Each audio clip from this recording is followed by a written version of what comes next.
Hello everybody and welcome back to my channel, or welcome back to my podcast if you are listening to this episode in the audio version only. My name is Rux, I'm a Western tropical astrologer, and today we are going to be talking about the month of August. We are going to be diving into your August horoscopes. Before we do that, let me mention a few important things from the very beginning. I'm a Western tropical astrologer, therefore all videos on my channel and all episodes on my podcast will follow Western tropical astrology.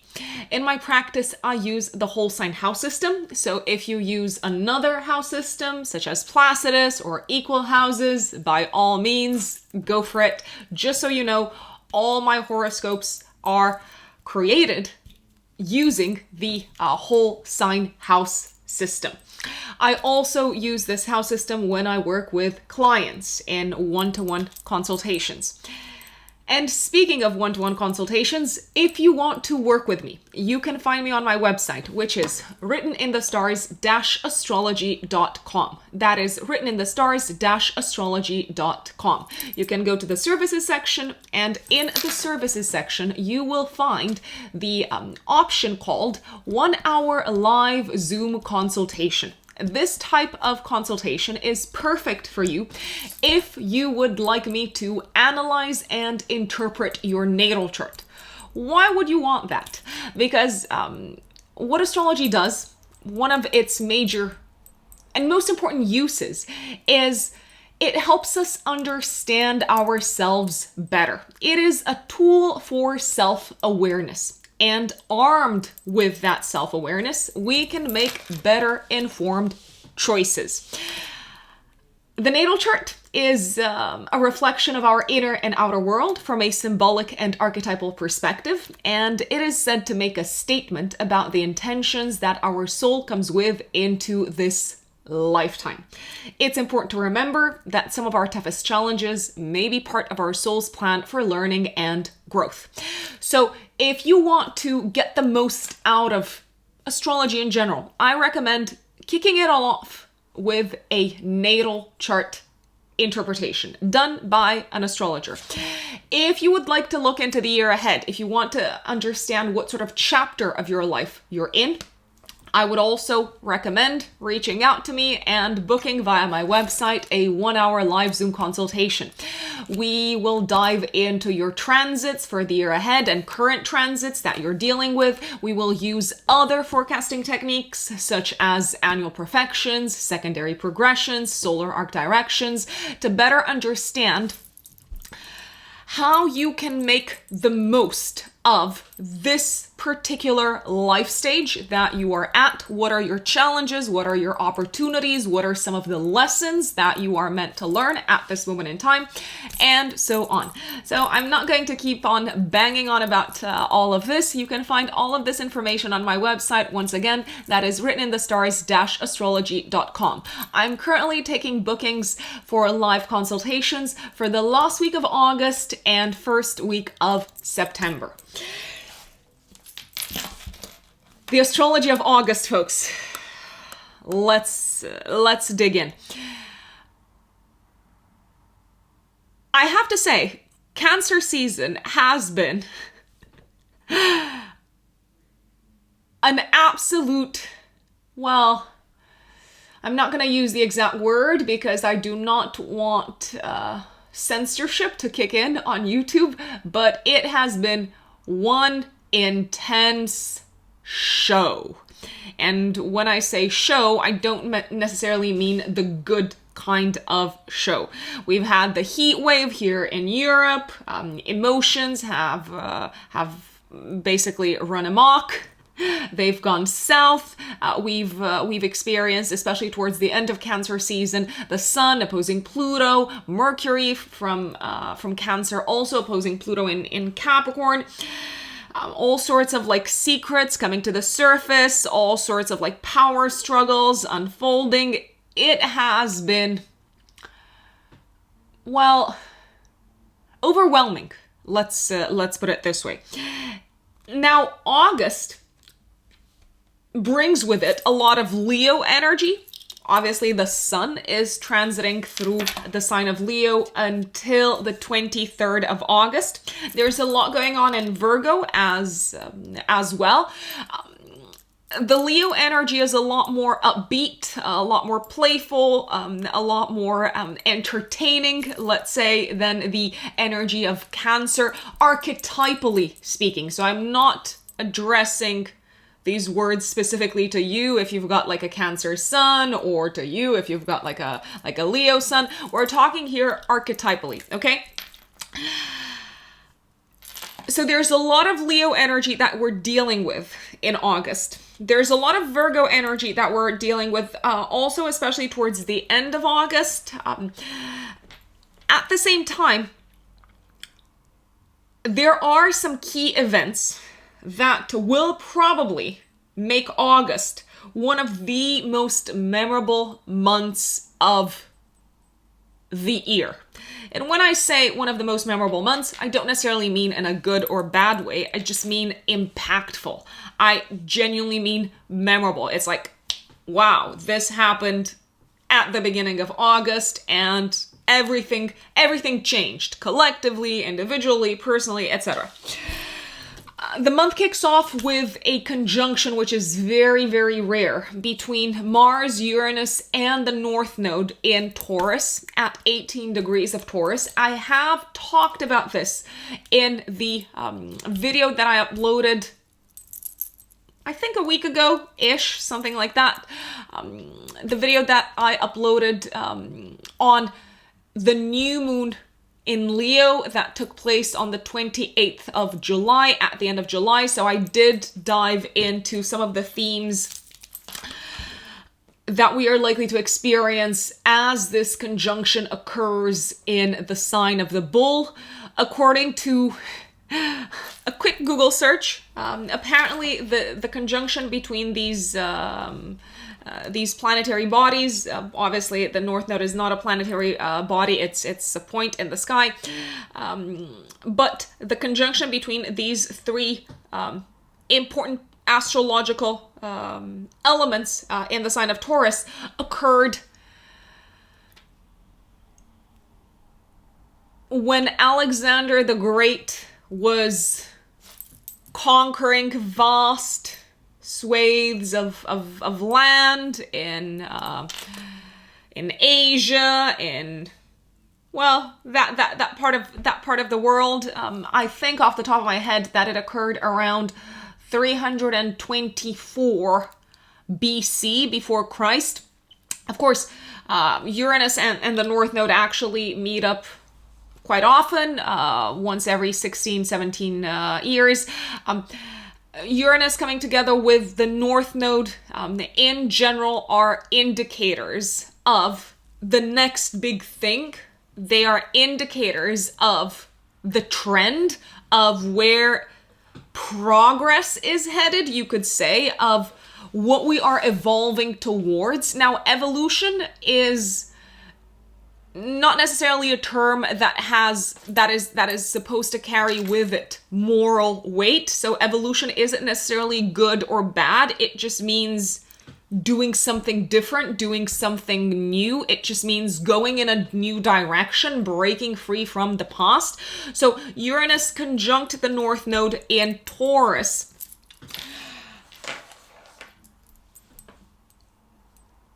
This is likely to indicate the next big thing, the next trend, or the next stage of development collectively, when it comes to agriculture, when it comes to food, when it comes to what we value, when it comes to our attitudes towards property, our attitudes towards accumulating assets.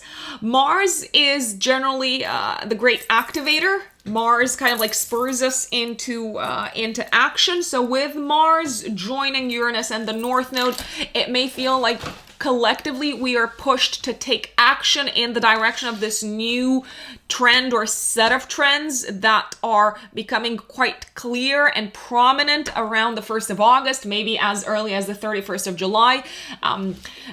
Basically, the exact conjunction between Uranus and the North Node is happening on the 31st of July, and then Mars comes in on the 1st of August. So I would keep both of these 2 days in mind. Mars is action, it's frustration, it's anger many times also. It's how we go after what we want. Mars is very much connected with fighting. It's connected with individuality. So it may feel like collectively we are pushed to fight for this new definition of security, this new way of approaching what offers us a sense of stability. It may very well be that we will see protests, that we will see a sense of revolution collectively connected with the economy around the 31st of July and the 1st of August. Let's not forget that Uranus is the great revolutionary. This revolution that I'm talking about has probably been kind of like in the making for quite some time, because Taurus is, after all, a fixed earth sign, so it's finally erupting. The bubble is bursting and the people are angry and they're potentially taking to the streets. There may also be a sense of a sudden occurrence, a sudden event, an unexpected event happening that awakens us to what we need to change and how we need to act differently when it comes to money, the economy, finances, food, agriculture, accumulation, assets, hoarding, keeping things for ourselves, relying on what we have to give us this sense of, yes, I'm stable, I'm secure, and so on. There could be some sort of natural, sudden, turbulent event that takes place around the 31st of July and 1st of August that shakes us up into action. Because that's what Mars wants. Uranus also wants action. Uranus wants novelty. The North Node wants novelty. Now, I'm not saying that Mars isn't violent. It is. But I do believe that ultimately this conjunction between Mars, Uranus, and the North Node has maybe a bit of a softer undertone to it. Why? Because Venus, which is the dispositor of all of these three, of Mars, of Uranus, and the North Node, when they're placed in Taurus. Venus is going to be in the sign of Cancer. Cancer is nurturing. Cancer is home and family oriented. Cancer is empathetic. Cancer is kind. It takes care of others. Venus in Cancer is going to be sextiling all three. So it's going to be sextiling Mars, it's going to be sextiling Uranus and the North Node. And the moon, why is the moon important at the time? Because Venus is residing in Cancer, and therefore the moon is going to be the dispositor of Venus. The moon in Virgo is going to form a trine to Mars, Uranus, and the North Node. So bear with me here. What's going on is the following. Yes, we are probably going to feel compelled to act. Yes, we are probably going to feel compelled to redefine what security means for us. Yes, we are probably going to be faced with a revolution at an economic level, with a breakthrough, with an aha moment, with a sense of awakening. It may feel like this revolution that is underway, or this kind of like new trend that is coming to our conscious attention. It may feel like it is something that will help us take better care of ourselves, take better care of our family, take better care of our needs, of our emotional needs. And it may also feel like it's something that is very much applicable and that we can take action on straight away. I'm looking at that moon in Virgo. So I know I've spent a lot of time talking about this celestial event. I do believe that it's something that we are going to see taking shape, not just when the transit is, when the aspects between these 3 points, these 3 planets apart from the North Node is exact. I don't think this is going to be active solely for the 31st of July and the 1st of August. I do believe that this is probably something that we will see reverberations of, at least until we are done with eclipses on the Scorpio-Taurus axis, which is in the autumn of 2023. And of course, we're going to continue to have transiting Uranus moving through Taurus until 2026. So the revolution of the economy is not over. The revolution of the whole kind of like construction industry is not over. The revolution of agriculture is not over. It's not there yet. On the 4th of August, Mercury moves into Virgo. Mercury goes into its domicile, so it may feel like our minds are very much solutions oriented and oriented towards improving and fixing and kind of like taking small steps in order to get things done, small but actionable steps. Then on the 7th of August, Venus in Cancer will trine Neptune in Pisces. This is very romantic energy, but on the same day, Mars in Taurus is squaring Saturn in Aquarius. So what we want for us on an individual level may feel like it is being blocked, it is being impeded by what actually works at a collective and at a societal level, what works for the greater good, you could say. On the 9th of August, Venus in Cancer will oppose Pluto in Capricorn, so secrets coming to the surface in relationships. It may feel like we have this sort of like intense need for emotional security and stability in relationships, and there could be this kind of like fear, this terror of not getting enough of this. On the 11th of August until the 5th of September, Venus moves into Leo. And also on the 11th of August, the Sun in Leo will square Uranus in Taurus exactly. Remember that the Sun illuminates everything that it touches, so more illumination of this kind of like new direction in which the economy is headed, in which food, agriculture is headed collectively. On the 12th of August, we have a full moon in Aquarius. 19 degrees of Aquarius, to be more precise. Look back at what was going on in your life around the 1st of February when we experienced a new moon in Aquarius. This full moon is going to be forming a T-square, so it's a challenging full moon. Remember that challenging does not mean bad. Remember that we are taught to associate pleasure with things that are good and things that are unpleasant or challenging with bad or evil or anything or something of that type. It doesn't necessarily work that way. So remember that challenging doesn't mean bad. It is a challenging full moon. It's forming a T-square with Uranus in Taurus and of course the Sun in Leo. The moon is going to be conjunct Saturn. On the 14th of August, we have an opposition. Let's see, between the Sun in Leo and Saturn in Aquarius. However, Mars in Taurus will trine Pluto in Capricorn. So we are getting things done. We're getting things done when we take action according to the rules, not when we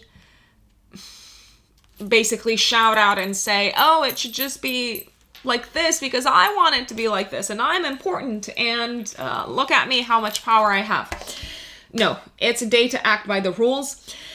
Then on the 16th of August, Mercury in Virgo will trine Uranus in Taurus, a day of very productive ideas and solutions. On the 18th of August, Venus in Leo is trining Jupiter in Aries, one of the luckiest days of the month, of the year, maybe even. On the 20th of August, Mars moves into Gemini until the 25th of March. So this is a very long time for Mars to spend in a sign. Mars generally spends around 6 weeks in a sign. It's going to spend approximately, 6 months, something like that, in Gemini, because it is also going to go retrograde in Gemini at the end of October until the middle of January. But we're going to talk more about that when we get to it. On the 21st of August, Mercury in Virgo is going to oppose Neptune in Pisces. Confusion, lack of clarity in communication, a feeling of not getting your point across on this day, and a feeling of not necessarily reaching your destination, whatever your destination is in terms of maybe traveling. On the 22nd of August, Mercury in Virgo is trining Pluto in Capricorn. So it feels like you're getting to the bottom of maybe what was messing with the messages that you are trying to send across. On the 23rd of August, the Sun moves into Virgo for the next month, and on the 26th of August, Mercury moves into Libra. And on the 27th of August, we have a new moon in Virgo squaring Mars in Gemini. So a lot of mutable energy there, a lot of moving parts, shifting goalposts, and so on. And on the 28th of August, Venus in Leo is going to oppose Saturn in Aquarius. It may feel like we need to set aside individual pleasures for the sake of what makes sense and for the sake of the duties that we have towards a group of people, most likely. And now let us dive into the updates for each of the 12 zodiac signs. Before we do that, let me remind you that I strongly recommend listening to the update for your rising sign. That is the closest thing that you can get to a personal astrological reading. When I do a personal reading, obviously I look at someone's entire natal chart, not just at their rising sign. But if for whatever reason you can't get a personal reading done by an astrologer, then I strongly recommend, again, listening to the update for your rising sign. If you don't know your rising sign, and if you don't know your time of birth, therefore you can't figure out your rising sign, then of course you can listen to the update for your sun sign. My dear Aries, Aries suns and Aries risings, what does August look like for you? Well, it's intense, it's exciting, it is fun, it is disruptive, it is all sorts of things. The month kicks off with the big conjunction between Mars, Uranus, and the North Node in your second house of income. I do strongly recommend paying attention also to the day before and the day after, the 1st of August. On a personal level, this conjunction is likely to bring with it some sort of aha moment, some sort of personal revolution when it comes to your value system, when it comes to how you make your money. It may bring about some sort of unexpected, disruptive event related to your financial situation. Now, unexpected and disruptive doesn't necessarily mean bad. If anything does happen along the lines of you realize you can no longer make money in the way that you have made money up until this point, if you realize, okay, so I have to figure out a different way to monetize my talents, then I would definitely see this as an exciting opportunity for you long term. Venus, which is the ruler of your second house, at the time of this conjunction is going to sextile Mars, Uranus, and the North Node in your second house. So there seems to be an opportunity. There seems to be a feeling of an exciting new beginning financially that allows you to maybe spend more time with family, that allows you to create a better work-life balance, that allows you to maybe enjoy the home life and the private life that you would like to have. There could be an opportunity for you to make money from home or to work more from home or to make money with a family member. There could be an unexpected set of expenses coming up connected with the family, but if there are unexpected expenses coming up, my dear Aries, I would again see them as almost like a message from the universe saying, you've got something here. You've got what could potentially turn into a gold mine. You've got something here that could potentially push you to develop your talents in an exciting new direction that is likely to result in financial success long term. If you feel inspired to start developing yourself in a new direction, to start maybe nourishing a certain talent around the 1st of August, maybe the day before and the day after, Aries, I would definitely do it. I would definitely do it because it is likely to alter your financial life for the long term in the direction of your destiny somehow. Now, on the 4th of August, Mercury moves into Virgo in your 6th house until the 26th of August. So definitely your mind is going to be very much on your day-to-day work, on daily duties, daily responsibilities, on maybe altering your habits, on maybe adding new things to your to-do list. Your mind is in a very good place in terms of you getting the job done on a day-to-day basis until the 26th of August, my dear Aries. Then on the 7th of August, Venus in your 4th house, Venus in Cancer, will harmoniously aspect Neptune in Pisces in the 12th house.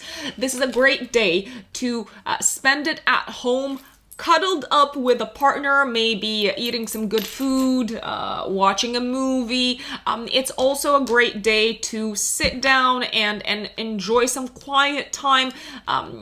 Enjoy maybe like a peaceful, calming activity together with your family.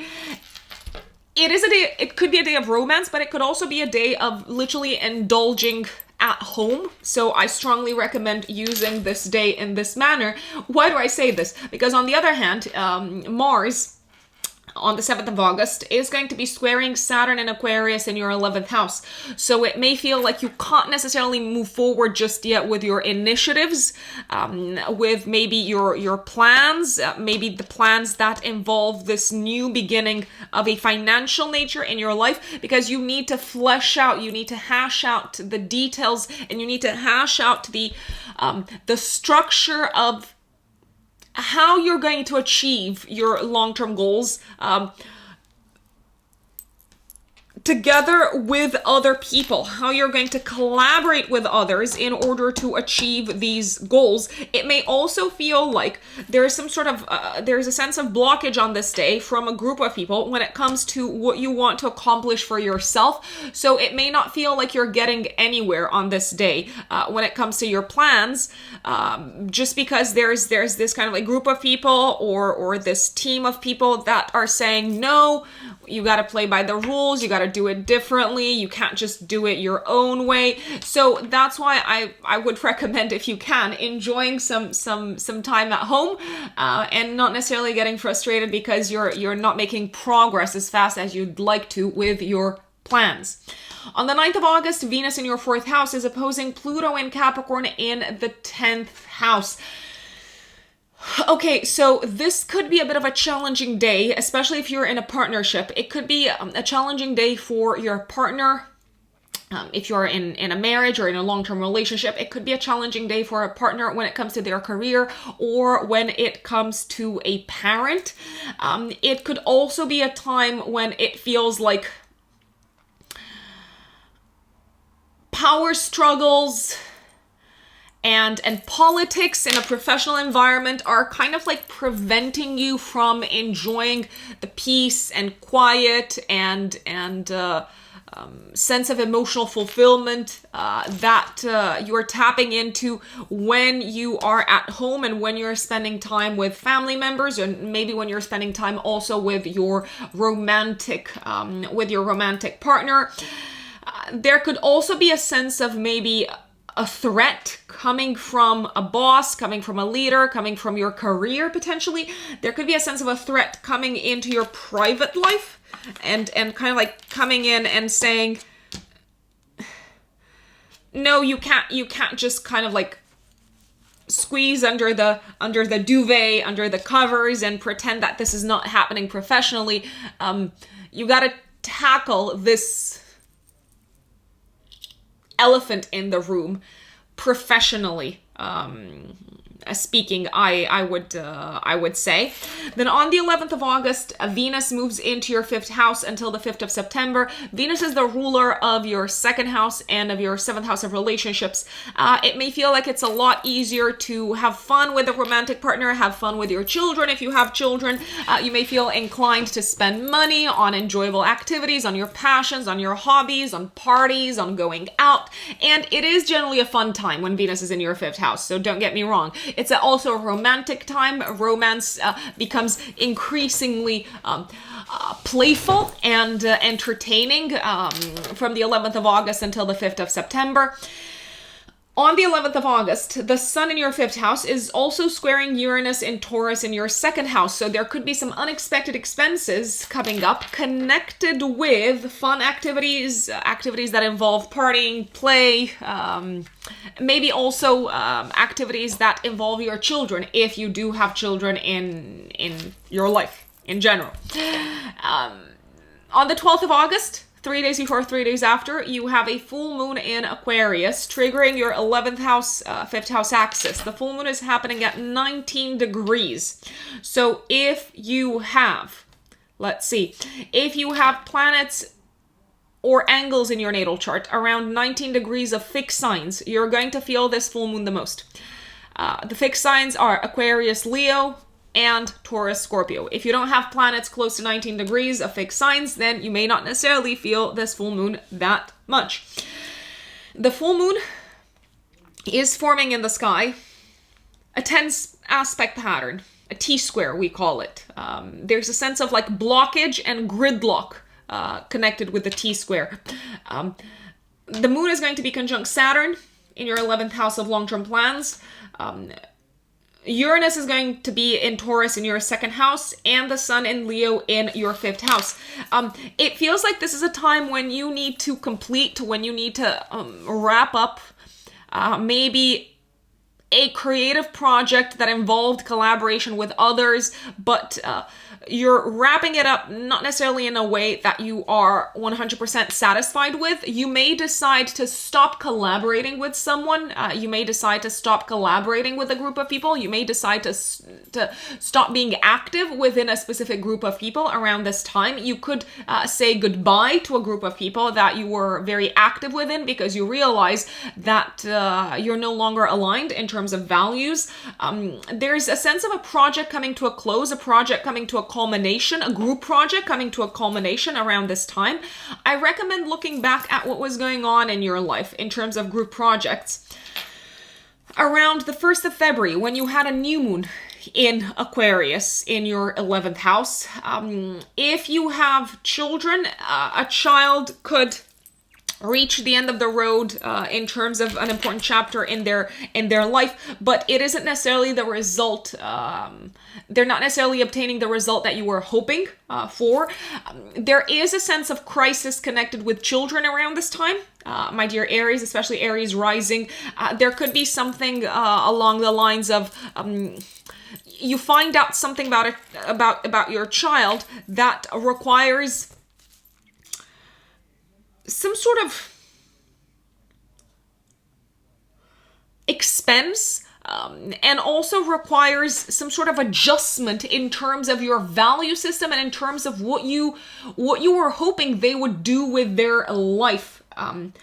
Potentially, I dare say. This could also be a time when a friendship falls apart, a friendship breaks apart. It could also be a time when a friend is very much in need of your help and support, and potentially also financial support, I dare say. On the 14th of August, Mars in Taurus in your 2nd house is trining Pluto in Capricorn in the 10th house. So it does feel like with patience and with kind of like slow and steady action, you are achieving your more kind of like covert goals, career wise, I dare say.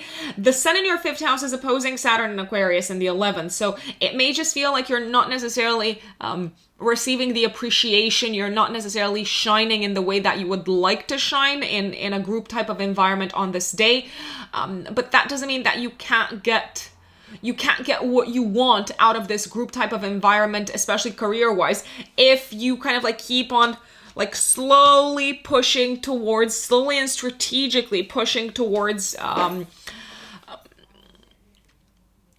persuading someone in power and towards materializing your agenda, I'd say.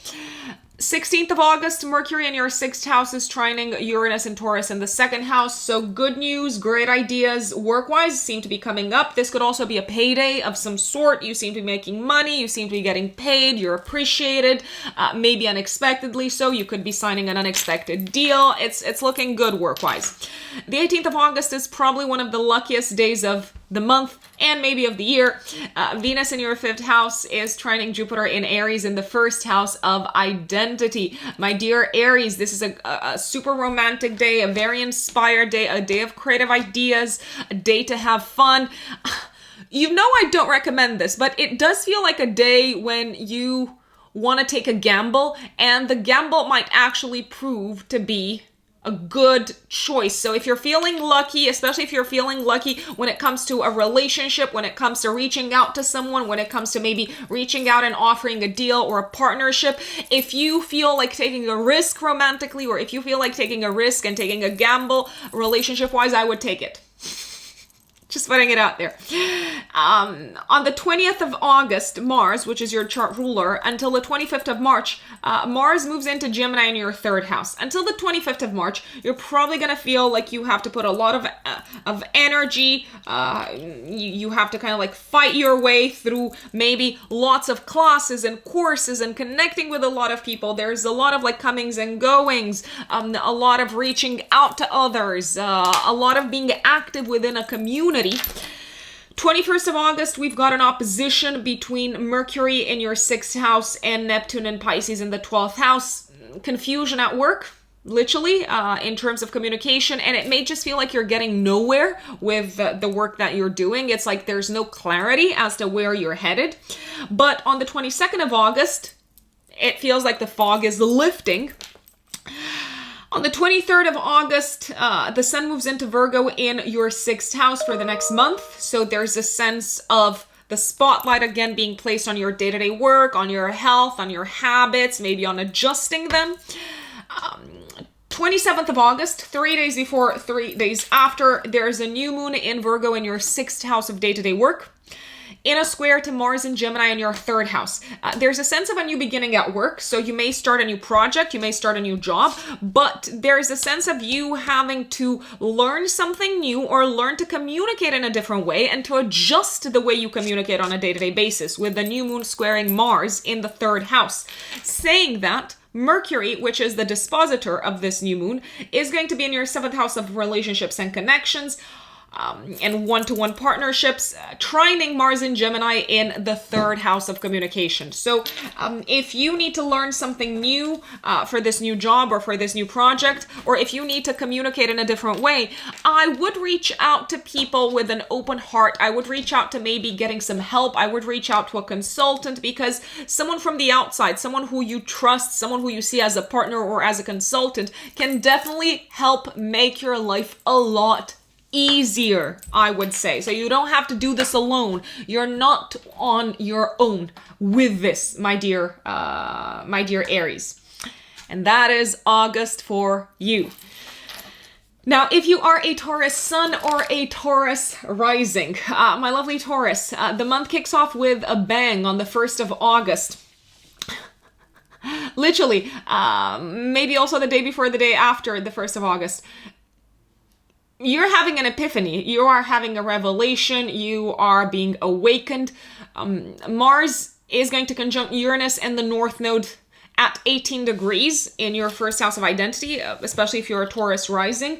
So if you have your ascendant, if you have your rising degree, the ascendant is the exact degree of your rising sign, around 18 degrees of Taurus, you're going to feel this the most. Also, if you have personal planets in Taurus around 18 degrees, you're going to feel this the most.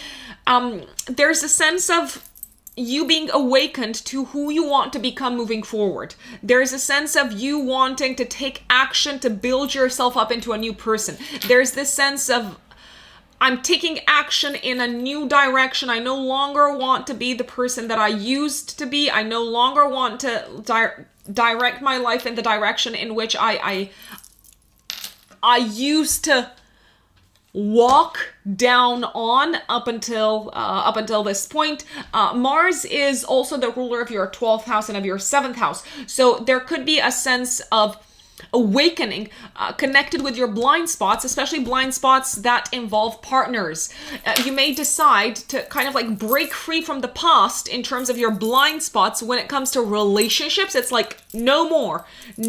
I'm parting ways with the shadow. I'm parting ways with the past. I'm parting ways with doing relationships in the way that I have done them up until this point. Venus, which is going to be the dispositor of this conjunction, is going to be in your 3rd house in a sextile to all three, to Mars, to Uranus, to the North Node, and the Moon is going to be in the 5th house forming a trine to them. You are learning something important about yourself around the 1st of August, Taurus. Something that will probably change your life path, will change your life direction, will change the way you come across out into the world, and will change what you choose to show to the outside world, and also what you choose to bring into relationships. You are learning something very important about what brings you a sense of security and stability. You're learning something very important about how you can communicate to the outside world what matters to you, and how you can communicate what feels fulfilling for you, my dear Taurus. I would be very careful, especially if you have your rising, your ascendant degree and planets in Taurus around 18 degrees of Taurus. I would be careful when it comes to accidents, cutting yourself, bruising, using sharp tools. I would stay away from sharp tools if possible, my lovely Taurians. On the 4th of August, Mercury moves into Virgo in your 5th house, so your mind is very much going to be on what brings you, at least until the 26th of August. Your mind is going to be very much, Taurus, on what brings you a sense of enjoyment in life. It's going to be very much on your passions, your hobbies, enjoyment, what makes you feel alive, what gets you excited, what brings a sense of childish joy into your day-to-day. On the 7th of August, Venus in your 3rd house is going to trine Neptune and Pisces in the 11th house. It is a very romantic day. It's a day to do something together with a romantic partner. If you're not in a romantic relationship, then I would recommend going out, spending time with friends, or connecting with friends, or connecting with like-minded individuals, because you may very well feel like you're being very... You're receiving appreciation from these types of people, and also you may connect with someone romantically in a group type of setup. On the other hand, the 7th of August is also a bit of a tricky day in terms of moving forward with personal initiatives, just because Mars in your 1st house is going to square Saturn in Aquarius in your 10th house of career. You may feel a little bit judged by a parent or by a boss for what you're doing for yourself, and also you may feel judged potentially by these people, bosses, leaders, or even parents. You may feel judged on this day for being selfish. It may also feel like a boss or a parent is getting in the way of one of your initiatives that have something to do potentially with your sense of security and stability, I would say. You're probably going to get angry on this day with a boss or a parent, but it's okay because you've got your friends and you can have fun and you can enjoy romance and you can enjoy having a great time in a social setup on the same day. On the 11th of August, Venus, your ruler, moves into Leo in your 4th house until the 5th of September. So this is a great time to spend time with family, to spend time at home, to maybe spend some money on kind of like nice stuff for the house, nice objects, decorations, things like that. You may feel inclined to maybe buy presents or buy gifts for family members until the 5th of September. You may also feel like you're much more yourself in private than in the outside world until the 5th of September. It's like, I enjoy being at home. I enjoy not having to go out into the world that much. Then on the 12th of August, 3 days before, 3 days after, you have a full moon in your 10th house of career, activating your 10th house, 4th house axis. I would recommend looking back at what was going on career-wise for you around the 1st of February, because that's when you had a new moon, so a new beginning career-wise. That seems to be reaching some sort of boiling point, that is reaching a milestone moment, is reaching its culmination around the 12th of August. There's a T-square in the sky between the moon conjunct Saturn and Aquarius in your 10th house of career, Uranus and Taurus in your 1st house, and the sun in Leo in your 4th house of home. You probably need to make some sort of announcement to the outside world that you're leaving behind an old industry, an old professional path. You may be feeling like this is a time when you saying goodbye to a job or maybe to an industry, you may be feeling like this is a time when it becomes official. There could be a sense of liberation, but there could also be a sense of, I no longer want to obey, I no longer want to adhere to the rules of this type of authority in my professional life moving forward. It's a time of you potentially clashing with a boss. It's a time when you recognize that maybe you no longer want to submit to those who you looked up to as authority figures in your life. It could be a time when you realize, like I said, that an industry that you've been activating in is no longer the right industry for you. It could also feel like you're breaking free from an important part of the conditioning that was imprinted upon you by parents and by the relationship with your parents. It's like, no, I no longer want to be this person. And this could come as a result of you feeling disconnected from parents at this time. Not even necessarily having some sort of argument with them, but just feeling like, I don't want to continue to be who you taught me, who you, my parents, taught me to be moving forward. On the 16th of August, Mercury in your 5th house is trining Uranus and Taurus in the 1st house, in your 1st house of identity. It is a day of creative ideas. It is a day of inspiration. It is a day of having fun. It is a day of feeling free. And it's a day of learning how to take care of yourself, how to take care of your body in such a manner that you feel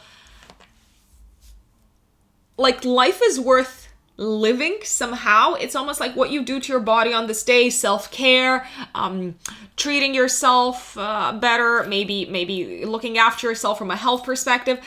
It may feel like this is really grounding you. It may feel like it's bringing you a sense of tremendous inner fulfillment. 18th of August, Venus in your 4th house is trining Jupiter in Aries in the 12th house. A very, very lucky day connected with your home, your family life. Good news coming from the family around this time. Good news coming to you connected with property, potentially, if you were waiting on news of this nature. This could also be a day of great news connected to moving and relocation. 20th of August until the 25th of March, Mars moves into Gemini in your 2nd house. Boy, for the next 6 months, you're probably going to feel like you are the biggest spender out there. And there could be all sorts of unexpected expenses, I gotta tell you, until the 25th of March. You may also feel much more inclined to like hustle to make more money. It's like, I'm spending a lot of money, so I gotta hustle to make more money. 21st of August, there could be a day of of misunderstandings with friends or of miscommunication with friends. Don't take things personally. Don't get overly disappointed. Then on the 22nd of August, there could be good news connected with a trip or connected with your studies in some shape or form, or with a class or with a course. 27th of August, 3 days before, 3 days after, there is a new moon in Virgo in your 5th house, squaring Mars and Gemini in your 2nd house of income. It may feel like you need to start spending more money for the things that you love to do. There could be a sense of, oh, I've got a new passion, I've got a new hobby, but this is going to cost me, so I got to make more money. So there's kind of like everything is linked. Mercury, the dispositor of this new moon, is very nicely aspected to Mars and Gemini in your 2nd house. So don't feel like you've got to figure it all out on your own. I would recommend actually working. So let's say you've discovered that you've got a new hobby. You don't have to figure it all out by yourself. You can figure it out with the help of a practitioner, with the help of a colleague. You can do it together to kind of like ease maybe even the financial burden. You can do it together with like a partner in some shape or form. So let's say you, I don't know, decide to join some sort of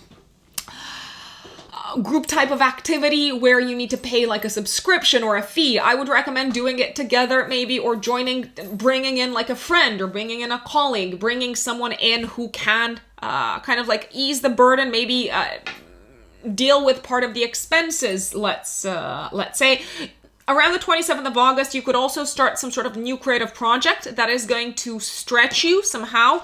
It's going to maybe involve working with people that are quite different, maybe working with people that could be a little bit triggering for you, maybe people who aren't necessarily on the same page in terms of values, but people are really inclined to listen to what you have to say and be persuaded by you if only you take the time to persuade them and also listen to them and meet them halfway.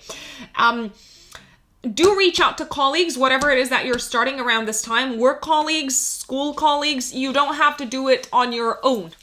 My dear Geminis, Gemini suns and Gemini risings, what does August look like for you? Well, the beginning of August is quite turbulent, I dare say. And why is that? Because on the 1st of August, you've got the Mars-Uranus North Node conjunction in your 12th house. The 12th house is the house of the shadow, of all things hidden, of what we don't see coming. It is connected with mental health. It is connected with letting go, with surrendering. So you may have a bit of an epiphany, Geminis, as to what it is that you need to let go of around the 1st of August. Also the day before and the day after, so I would pay attention to the 31st of July and to the 2nd of August. You may have an epiphany as to what you need to let go of, especially when it comes to what you do on a day-to-day basis. Why? Because Mars is the ruler of your 6th house of daily habits. You may have an epiphany in terms of what you need to release work-wise. You may realize that the job that you're in is actually negatively interfering with your mental health. You may have an aha moment in terms of a blind spot connected with how you go about doing your work on a daily basis. There could be some sort of sudden disruption of how you do your work on a day-to-day basis, and you may need to reconsider whether it is worth continuing in this job or not. The reality of it is that in order to preserve your sanity, you might need to give up on a job or on a certain set of tasks or on a habit, especially something negative that impacts your health, physical and mental.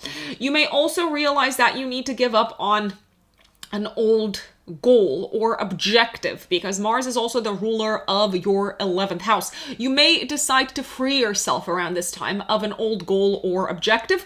You may also hear the sudden unexpected news of something life-altering happening in the life of a friend. And you may realize that your friendship will no longer look the same moving forward. So it's almost like you need to grieve a little bit for the friendship that has been, because it will no longer look the same moving forward, Geminis. Venus, at the time of the conjunction between Mars, Uranus, and the North Node, is going to be in your second house of income. So there could be a bit of an aha moment, a bit of a discovery of how you can make money using a hidden talent. So there's definitely the potential for a pleasant surprise around this time. Then on the 4th of August, Mercury moves into Virgo in your 4th house of home. So at least until the 26th of August, there could be a lot of conversations, a lot of phone calls, a lot of short distance trips with family members or to see family members. Then on the 7th of August, Geminis, Venus in your second house of income is trining Neptune and Pisces in the 10th house. This is a day of a successful negotiation, I dare say. Work-wise, career-wise, professionally, you may seal a very important deal around this time, and maybe a deal in which you followed your instinct, you follow your gut, and it pays off. You could also feel recognized and appreciated, and really like you're being acknowledged for your talents in a professional environment on the 7th of August. Also on the 7th of August, it's kind of like a mixed bag day. Mars in your 12th house is squaring Saturn and Aquarius in the 9th. There could be a sudden frustrating obstacle coming up in your life, connected with something of a legal nature, connected with something that has to do with traveling, visas, residency, especially in a foreign land and a foreign country. If you're planning to travel around this time, I would arm myself with a lot of patience if I were you, Geminis.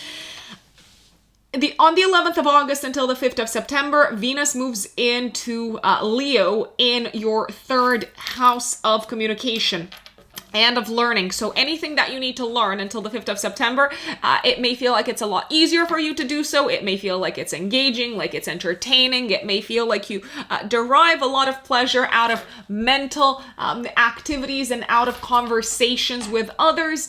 Venus for you rules your 12th house and your 5th house, so you could be having some exciting conversations with romantic partners. You could also be having some mentally stimulating and enjoyable conversations with children or with romantic partners about the unseen, about the esoteric, and also realize that it's okay to talk about your vulnerabilities. It's okay to talk about the parts of yourself that made you feel lost or made you feel disempowered in some shape or form. On the 12th of August, 3 days before, 3 days after, also, there's a full moon activating your 3rd house, 9th house axis, the axis of learning and of traveling.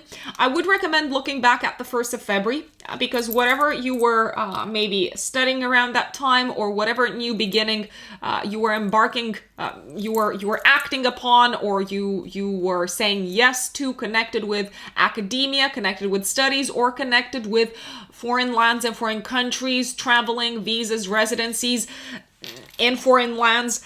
That sort of new beginning seems to be reaching a culminating moment around the 12th of August. If you are waiting on the result or on the outcome of a trial, of a legal set of procedures, then you could hear your expected result. You could hear like the final kind of like say around the 12th of August, 3 days before, 3 days after.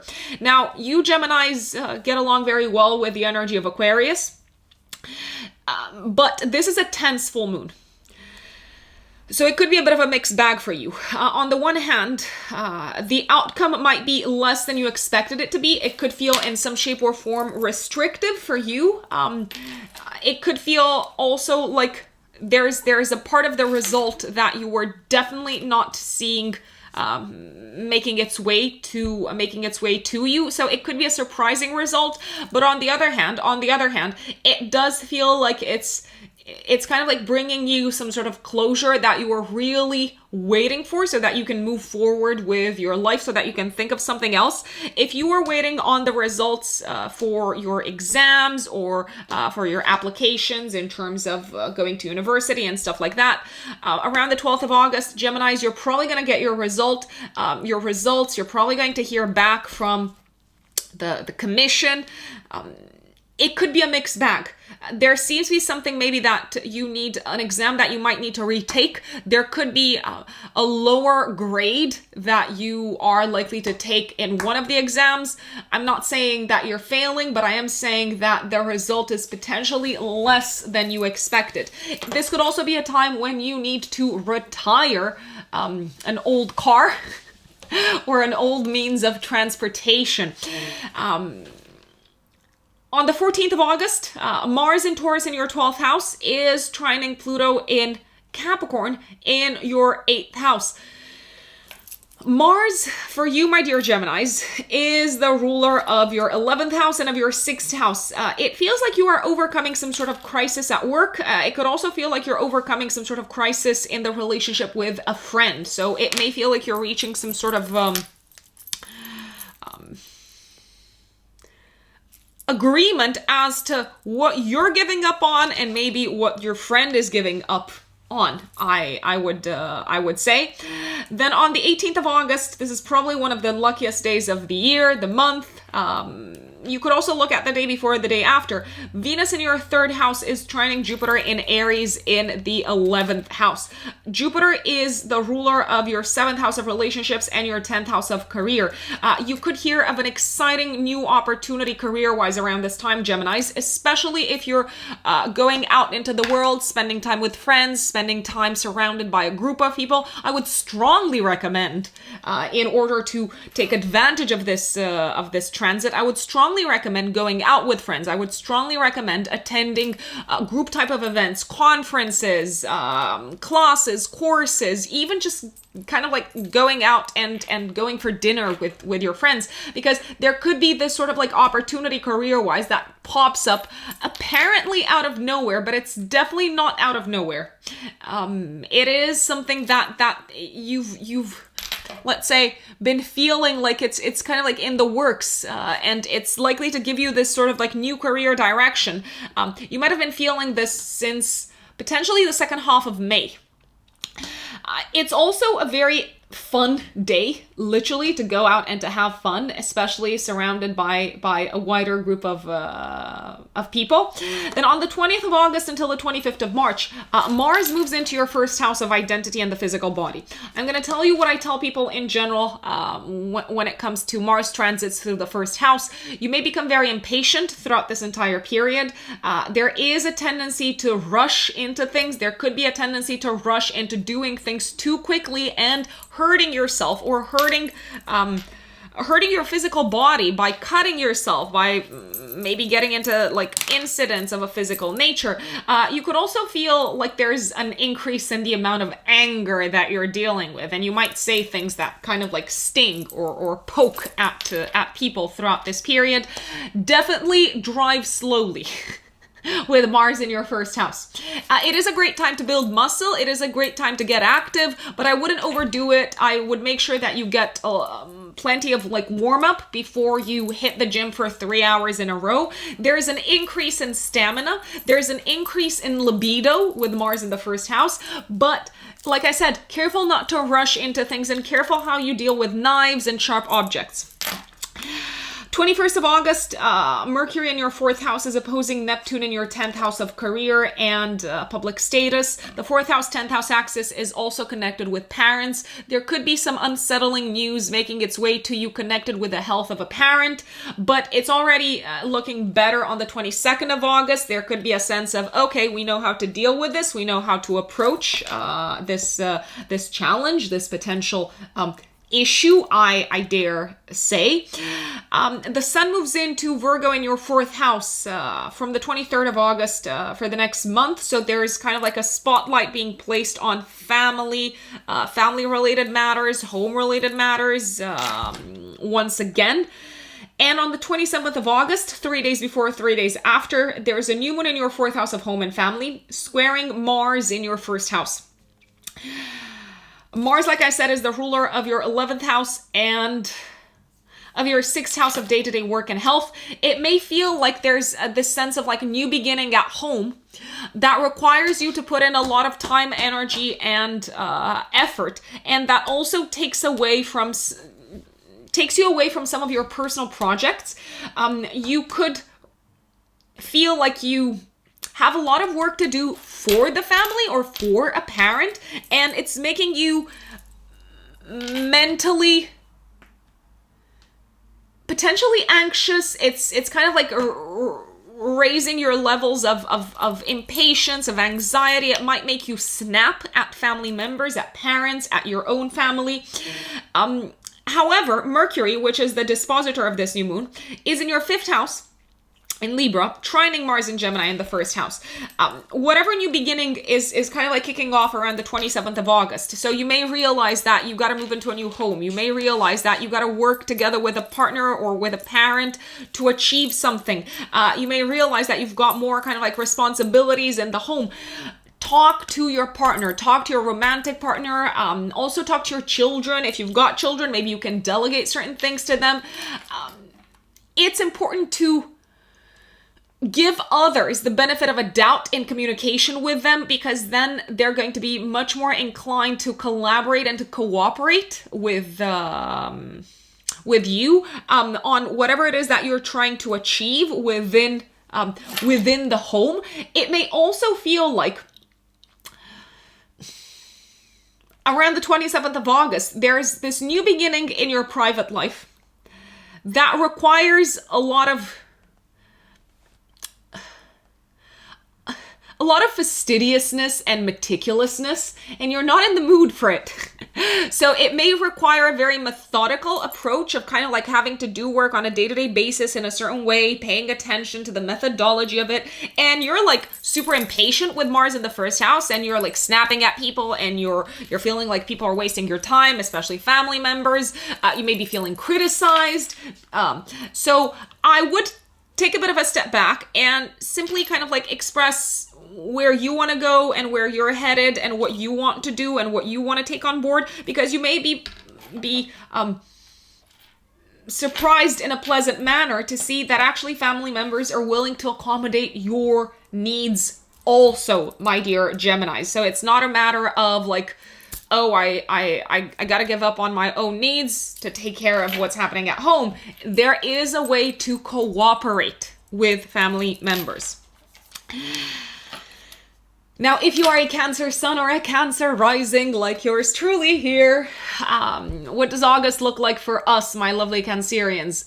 Oh God, we've got a lot on our plates. I mean, everyone's got a lot on their plates. I do believe that the full moon coming up in Aquarius on the 12th of August, 3 days before, 3 days after Cancerians, is probably going to feel like one of the most challenging times of the month. But apart from that, there's a lot of enjoyable stuff happening as well. I like to call things by their name. I like to say it as it is. I know I get a lot of angry comments when I say stuff that isn't pleasant or enjoyable or positive or optimistic, but I will put it out there. There's a challenging full moon coming up. It's a full moon activating your financial axis. It's forming a T-square with Uranus in your 11th house of long-term plans.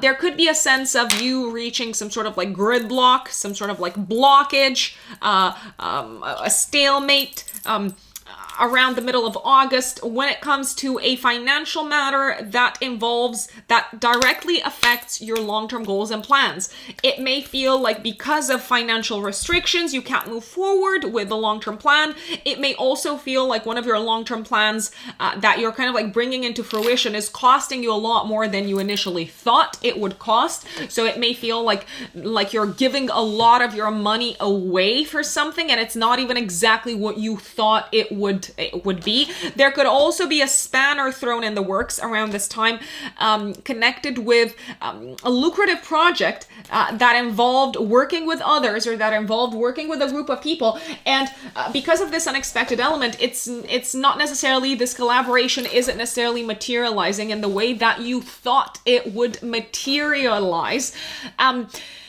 Flexibility is key around this time. It's key around this full moon. You're probably going to have to pay a lump sum of money. You're probably going to have a significant expense around this time. You might need to pay your taxes. You might need to pay like a big credit or a mortgage, or you might need to help a partner with money or ask someone for money, and you're not necessarily feeling great about it. You may feel like somehow your freedom is being restricted because of you being reliant or dependent on someone else's money. So you may feel like you can no longer make the plans that you want to make, or you may need to put a damper on your plans because of these financial obligations. I'm going to put it out there. Deal with it head on, Cancerians. Pay your dues. Do what needs to be done. And remember, we're all somehow dependent upon others. We need other people in some shape or form. And that does involve commitment many times. And it does also involve feeling restricted in one form or another. I would also look back at what was going on in your life around the 1st of February, Cancerians, because that's when you experienced a new moon in your 8th house of other people's money and assets and resources. So that could have kicked off a new beginning in terms of how you work with other people's money, how you work with other people's assets. It might have brought up a series of duties and responsibilities towards other people. It might have brought up a sense also of maybe your partner being restricted financially in some shape or form, and now you're kind of like dealing with the culmination of that around the 12th of August. So I basically kicked off with probably the most challenging part of the month, Cancerians. But now that that's out of the way, let's start with the beginning of August. I mean, I am, after all, an Aquarius, so I gotta do what I gotta do. I gotta do things differently. 1st of August, Cancerians. Also the day before and the day after. Mars will conjunct Uranus and the North Node in your 11th house of long-term plans. Mars is the ruler of your 10th house of career. Venus, the dispositor of these three, of Mars, Uranus, and the North Node, will sextile all three from your 1st house of identity. And the Moon and Virgo in the 3rd house will form a trine to them. There's kind of like a radical, like a very disruptive sense of awakening, Cancerians, around the 1st of August in terms of your long-term goals and plans, and also in terms of your community, who your people are, who your tribe is. There could be a sense of a fated encounter around this time. There could be a sense of connecting with a fated group of people who will impact your future for the long run, and your future also when it comes to your professional path. You may kick off an exciting project around this time, something that feels very disruptive for the industry that you're in. There could be a sense of tremendous disruption of the industry that you're in, so you're probably going to feel like you got to do things differently. You got to work with a new set of people. You got to rethink who your people are, who your audience is, who your tribe is around this time. You seem to be in a very good place. It's like whoever you need to collaborate with, whoever your audience will be, however you need to alter your long-term goals for the future professionally, it feels like with that Venus in the 1st house, you are confident in your ability to do so. It feels like you're confident in your ability to attract opportunities, to attract the right people. And it also feels like the world is looking at you with admiration and with a sense of, yeah, she can do it. Yes, let's open doors for her. Whoever you meet around this time, Cancer, fellow Cancerians, around the 1st of August, may play a very important part in your future moving forward. 4th of August, Venus moves into Virgo in your 3rd house of communication. So you're probably going to be very busy until the 26th of August, writing, reading, reaching out to people. Your mind is on fire and you're having very productive conversations. And it also feels like it's much easier for you to learn stuff really fast and to apply your knowledge to put it into practice. On the 7th of August, Mars in your 11th house is squaring Saturn in Aquarius in the 8th house. Again, it may feel like you're a little bit stopped in your tracks because of maybe duties towards your partner or towards someone who you've taken money from or borrowed money from. It may feel like these duties and responsibilities are kind of like slowing you down in terms of fulfilling your long-term goals. However, on the 7th of August, this is a very romantic day and a day of really kind of like having faith in the future, of things kind of like turning out all right, even if you don't exactly know what your next step will be in terms of materializing this future. It is a day of maybe downloads of a spiritual nature, of epiphanies of a spiritual nature. So I like it from that perspective. On the 11th of August until the 5th of September, Venus moves into Leo in your 2nd house. You're probably going to feel inspired to spend money on beauty, on art, on things that make you feel special. Also on home-related objects or decorations, because Venus rules your 2nd house. My apologies, Venus rules your 4th house of home. It may also feel like opportunities to make money find you. So you're kind of like becoming more magnetic from the 11th of August until the 5th of September in attracting the right people, the right opportunities to increase your income. On the 16th of August, Mercury in Virgo in your 3rd house is trining Uranus and Taurus in the 11th house. This is a day of very productive brainstorms, very productive conversations, of putting kind of like exciting, innovative ideas into practice, and of maybe fleshing out innovative ideas and kind of like figuring out a structure as to how you can bring them into the 3D material reality. You may also feel very inspired by conversations with friends as to how you can move forward with some of your long-term plans. If you need to speak in public on this day, it is a fantastic day to do so. You're going to be very persuasive. Go for it, go for it, go for it. 18th of August, one of my favorite days of the month and of the year. Venus, the ruler of your 4th house of home and of your 11th house, is trining Jupiter in Aries in the 10th house. A great day for fantastic news professionally, financially, of maybe signing an important deal, of attracting an important client, of attracting an important opportunity, of launching something very successfully professionally, if I may say so. If you have an interview on this day, you're gonna smash it. If you want to impress a boss on this day, you're also gonna smash that in the best of ways. It is your time to shine. It is also your time to be courageous enough to do something that feels a little bit out of your comfort zone career-wise, my lovely Cancerians. A really, really good day. And I would also look at the day before and the day after the 18th of August. A really good period, I want to say, Cancerians, when it comes to where you're headed professionally, and especially where you're headed in terms of new professional direction, because we are talking about Jupiter in Aries after all.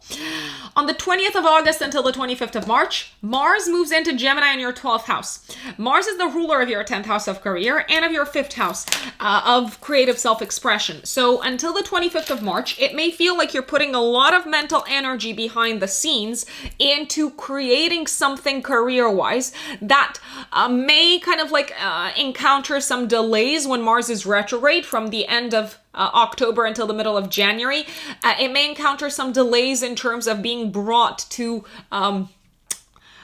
completion. It may also feel like you're learning a lot behind the scenes until the 25th of March about what you enjoy doing and about what makes you stand out and what makes you different, what differentiates you professionally, my dear Cancerians. So a lot of effort and energy spent behind the scenes, intellectually speaking, for career endeavors from the 20th of August until the 25th of March. On the 21st of August, there could be some sort of like miscommunication connected with paperwork, connected with traveling, disrupted travel. It may feel like you're not reaching your destination. The 22nd of August is a day of great deals, a day of like really reaching some sort of agreement with a partner, business partner, or professional or personal partner. And on the 27th of August, 3 days before, 3 days after, there is a new moon in your third house of learning. So you may start learning something new around this time. It is squaring Mars and Gemini in your 12th house. So you may have to face some of your fears, maybe fears related to, I don't know, you not being capable enough to learn this skill, or you not being competent enough or like quick-witted enough to like master this skill. I can tell you this, Cancerians, Mercury is going to be in Libra in your 4th house at the time of the new moon, trining Mars and Gemini in the 12th house. So if you need to learn something new, if you need to start learning something new behind the scenes, connected with your career around the 27th of August, and if you feel anxious, if you feel afraid, if you feel like this is going to trigger maybe some mental health issues, just because it's kind of like getting you out of a space of mental comfort, I would reach out to a family member, a parent, a sibling, maybe even a partner to help you with this, because they seem to kind of like give you reassurance and give you that peace of mind in terms of you being able and competent and supported in achieving this new intellectual goal. You could be starting school around this time. You could be starting maybe taking classes or lessons for driving around this time. You are facing your fear, but you don't have to do it alone, Cancerians. Now, if you are a Leo sun or a Leo rising, what can you expect from the month of August? Well, you're definitely in the spotlight, Leos, at least for as long as the sun is in Leo. So at least until the 23rd of August, when the sun moves into Virgo. I'd say that there's opportunities waiting for you in August. There's also a tremendous sense of shakeup and maybe even disruption happening at a professional level. And why do I say this? Well, first and foremost, because the conjunction between Mars, Uranus, and the North Node happening on the 1st of August, and I would also look at the day before, the day after, the conjunction between these three is happening in your 10th house of career, my dear Leos. Mars rules your 9th house and your 4th house of home. There could be a sense of an out of the blue new beginning, unraveling professionally for you, Leos. Now, when I say out of the blue, it could come across as out of the blue to your family. It could come across as out of the blue to the outside world based on how they thought you looked at life from a philosophical standpoint up until this point. It is a time of epiphanies. It is a time of epiphanies in terms of your long-term professional path. You may feel inspired, for instance, to pursue a career in a new direction around this time. There could be a tremendous shakeup in terms of leadership within the company that you're working for. If you're working for someone else, you could all of a sudden feel compelled to work for yourself. You could all of a sudden feel compelled to start your own business. You could feel all of a sudden compelled due to what's happening also in the external world. You could feel compelled to no longer play by the rules of the status quo. Professionally, it's like, I'm going to make my own rules. I want to break free from the rules of others. I want to break free from the source of authority because it's tyrannical. whatever's going on professionally, Leo, for you around this time, it seems to be pushing you in the direction of your destiny. It is a time of growth. It is a time of novelty. It is a time of innovation. It is a time of awakening. It is a time of epiphanies. And it's also a time of you realizing that you no longer believe in terms of worldviews and what you used to believe your career and your professional life would look like. There could be a tremendous shakeup if you're working for someone else in terms of your boss, in terms of your manager. They could leave all of a sudden. You could have what feels like a fated encounter around this time professionally. You could also have like a fated or almost what feels like the hand of destiny, a fated trip, a fated journey, a fated excursion around this time that kind of like brings that aha moment where you say, actually, I want to build my own thing career-wise. There is this sense of you intuitively knowing, intuitively understanding that this new direction is going to be good for you. Venus in the 12th house of the shadow, of what you don't see coming, also of our connection with spirit, with the subtle realms of reality. Venus is going to be harmoniously aspecting Mars, Uranus in the north node, and the moon in Virgo in your second house is forming a trine to them.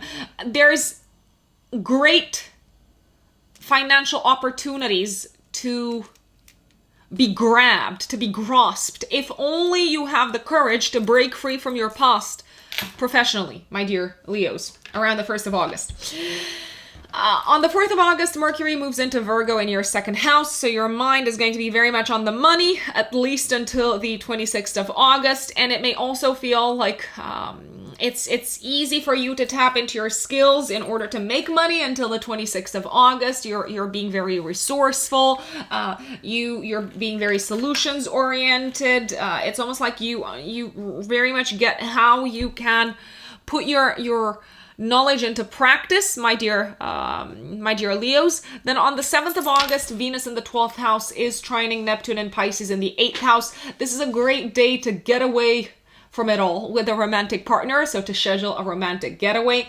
It's not a great day, I want to say, career-wise, because you may feel like your initiatives are being blocked by someone who is more conservative or who is not necessarily as open to responding to your own personal agenda, but rather has the agenda of a group of people or of a certain kind of like tribe or team higher up on their list. So career-wise, the 7th of August is a frustrating day.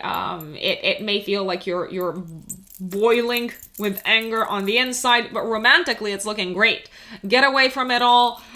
Just kind of like schedule a trip outside of the city, or just kind of like cuddle up in bed with your partner and have sex. And forget for a second about what's happening career-wise. Just putting it out there. Obviously, you can do whatever you please, because you have the free will to do so. You don't have to take my recommendations. On the 11th of August, Venus moves into Leo in your first house until the 5th of September. You may feel very attractive and magnetic throughout this period. You may also feel like you're being a lot more charming and persuasive than you normally are, because generally you are very charming and persuasive. You may feel like it's easier for you to kind of like treat yourself, to take care of yourself, to look after yourself. It's a great time to buy new clothes. It's a great time to get a new haircut. It's a great time to like give your body some well-deserved attention. I'd say it is a time to indulge in pleasures, in pleasures connected with the physical senses, to really kind of like look after your body and treat it as the temple that it is. On the 12th of August, 3 days before, 3 days after, there's a full moon activating your 7th house of relationships and your 1st house of identity, forming a T-square with Uranus and Taurus in your 10th house of career. It feels like you are called to give up on an existing partnership as a result of what's happening for you career-wise. It could also be a time when you feel like a partner, a personal, like a romantic partner or a business partner, is no longer on the same page with with you in terms of where you want to be headed professionally. So you could be feeling blocked by this partner, hence why you may feel like you have to choose.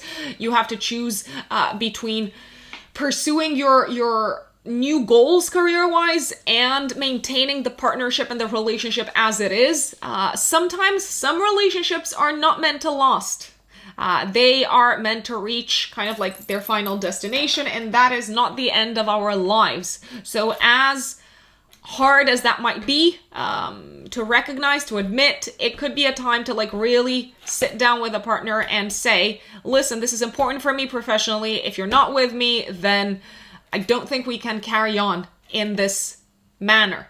Honesty is the best policy, if you ask me. I would look back at what was going on in your life in the area of relationships around the 1st of February, because that's when you had a new moon in your 7th house of relationships, and this full moon might be bringing things relationship-wise to a culminating point, I dare say. This could also be a time when a partner experiences massive disruption in their own professional life and potentially also in the life of a parent. And you kind of like see them suffering, and it may feel like there's not a lot that you can do for them. You might even feel like there's extra pressure on your shoulders, and you could even be feeling a little bit guilty just because there's nothing that you can do to alleviate their suffering or their pain. 16th of August, Mercury in your 2nd house is trining Uranus and Taurus in the 10th house of career. Great news professionally, a day of success, a day of recognition, career-wise, a day of successfully launching something professionally, or of having like a great idea as to how you can move forward with your professional goals. You're feeling very inspired and you can put your ideas into practice, and they seem to be brilliant ideas. It's like that light bulb moment taking place around this time. The 18th of August is one of my favorite days of the month and of the year. I would also look at the day before and the day after. Venus in your 2nd house is trining Jupiter in Aries in the 9th house, my dear Leos. Jupiter for you rules your 5th house and your 8th house. You could be receiving very good news connected with maybe a lump sum of money making its way to you, an investment making its way to you. If you were waiting for exam results, they're probably going to be super good. They're going to be very positive around this time. Let's see. My apologies. Venus is in Leo in your 1st house.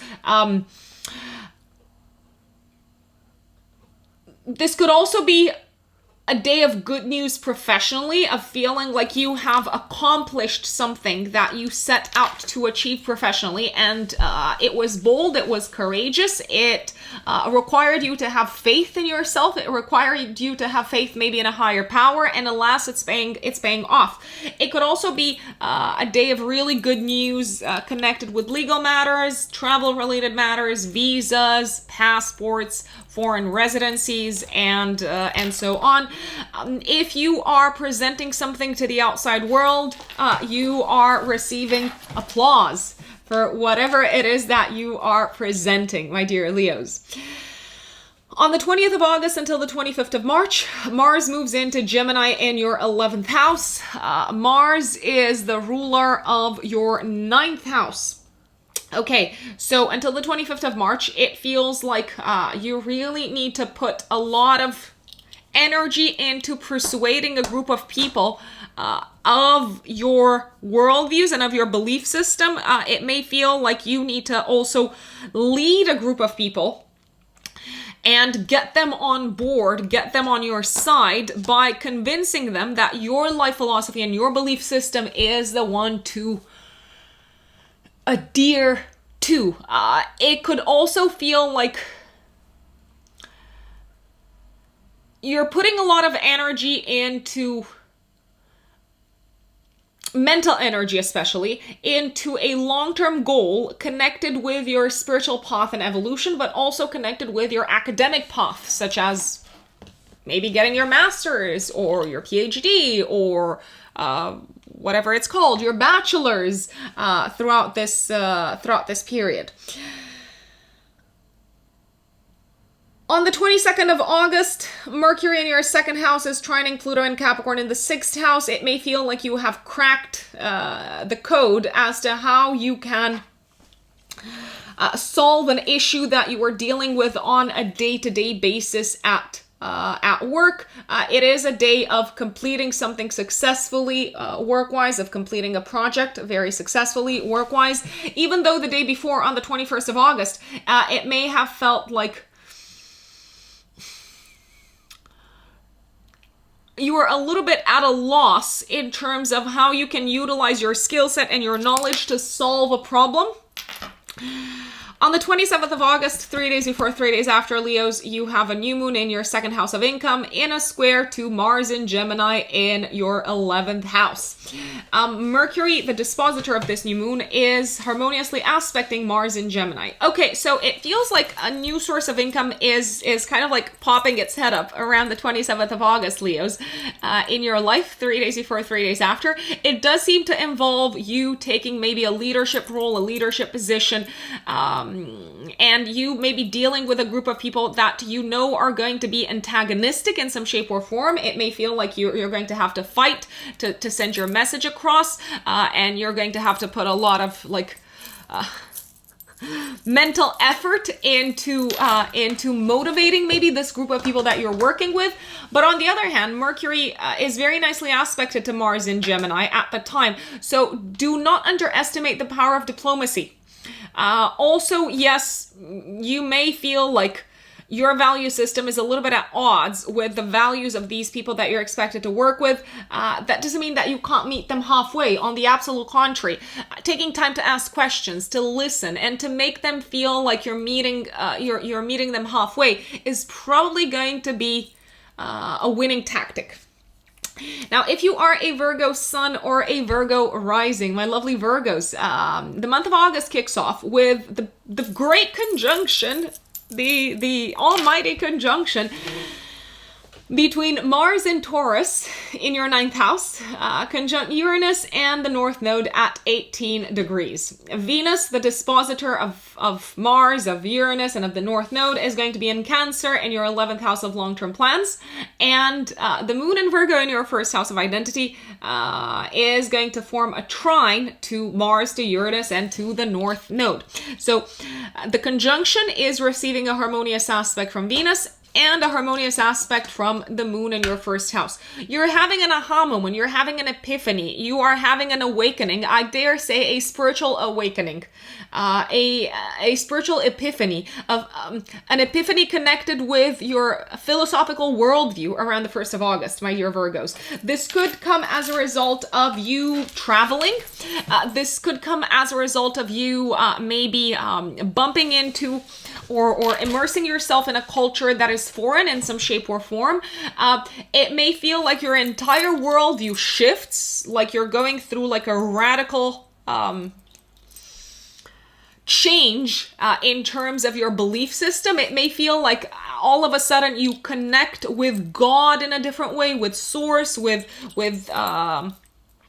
the meaning of things in a different way. It may feel like you're having a fated encounter around the 1st of August with a spiritual teacher, someone that is meant to illuminate you in terms of how you can achieve your long-term goals, and also in terms of what part of you and what parts and inner resources within you can help you when it comes to accomplishing what you have set out to accomplish in this lifetime.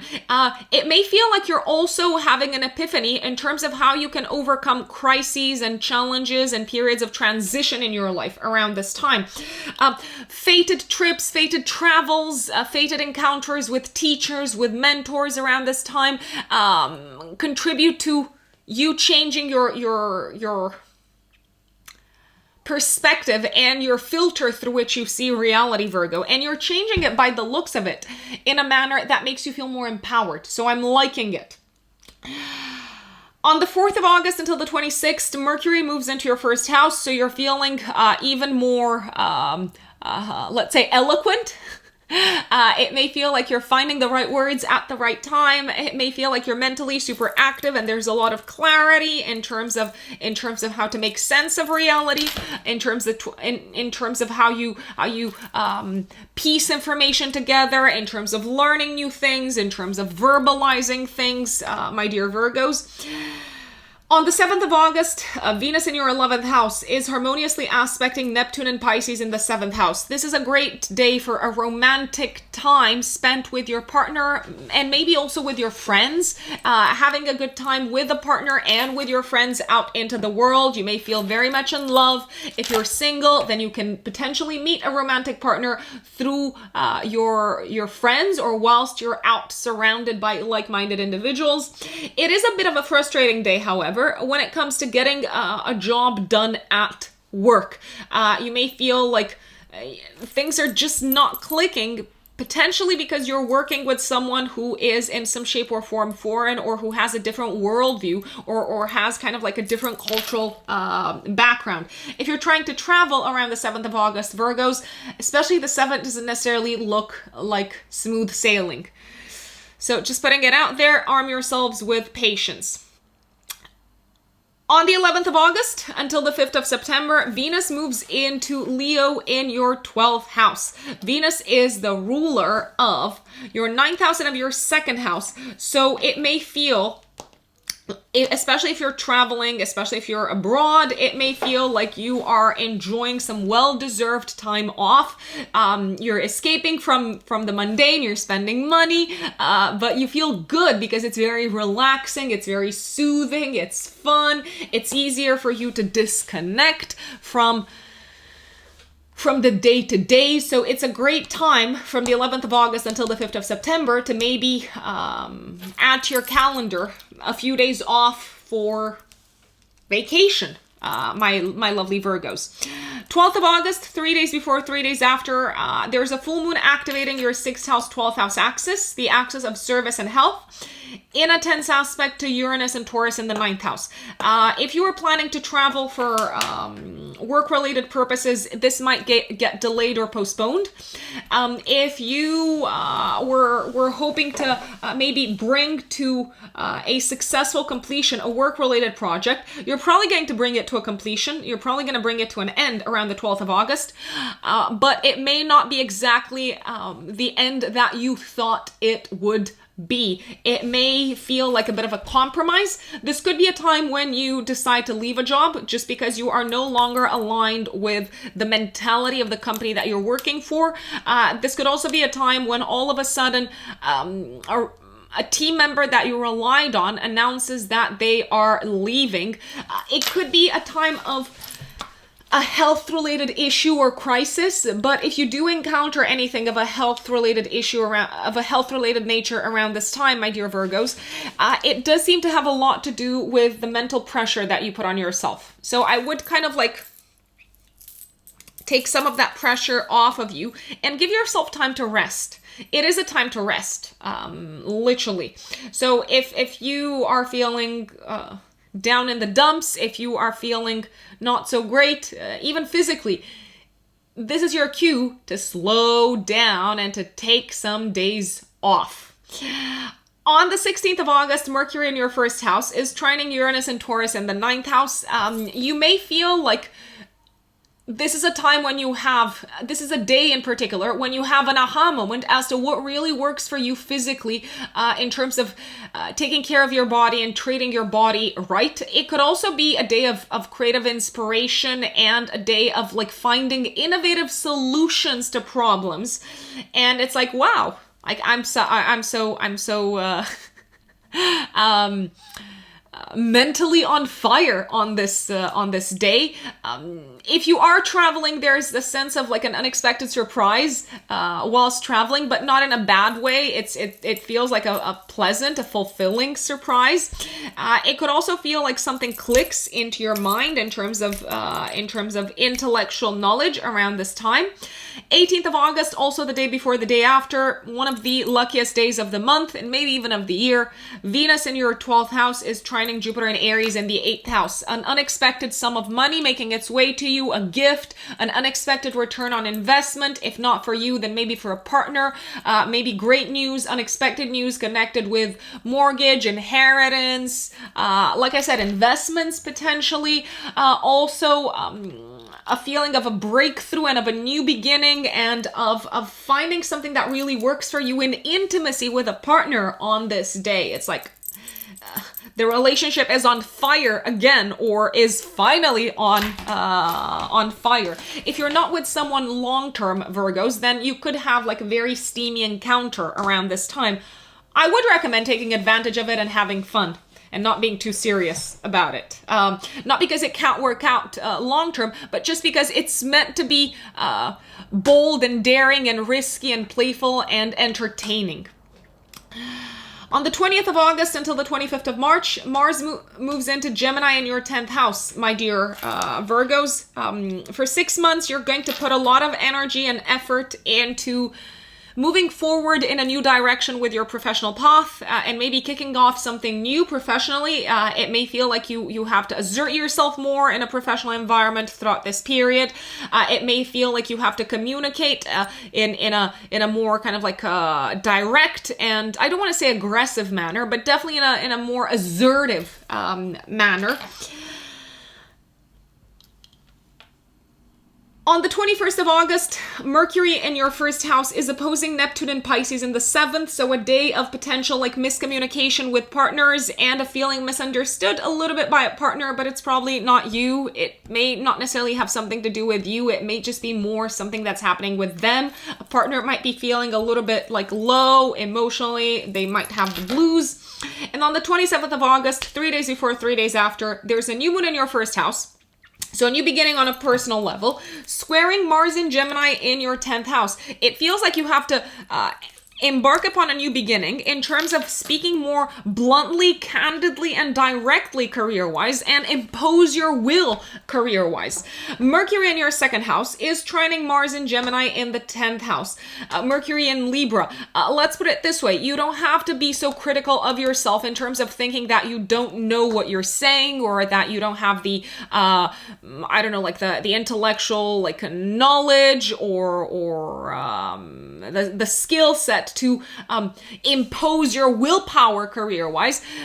Think of yourself as someone who can be very persuasive with what they know already professionally, and just bringing kind of like more communication to the way you approach your professional life and your position as a leader or as a boss, or bringing in a more kind of like open communication attitude when it comes to your interactions with bosses or with leaders. That can take you a very, very long way. You need to learn to appreciate yourself more, to appreciate your skill set more, and to have more faith in what you know and in what you do very, very well, my dear Virgos.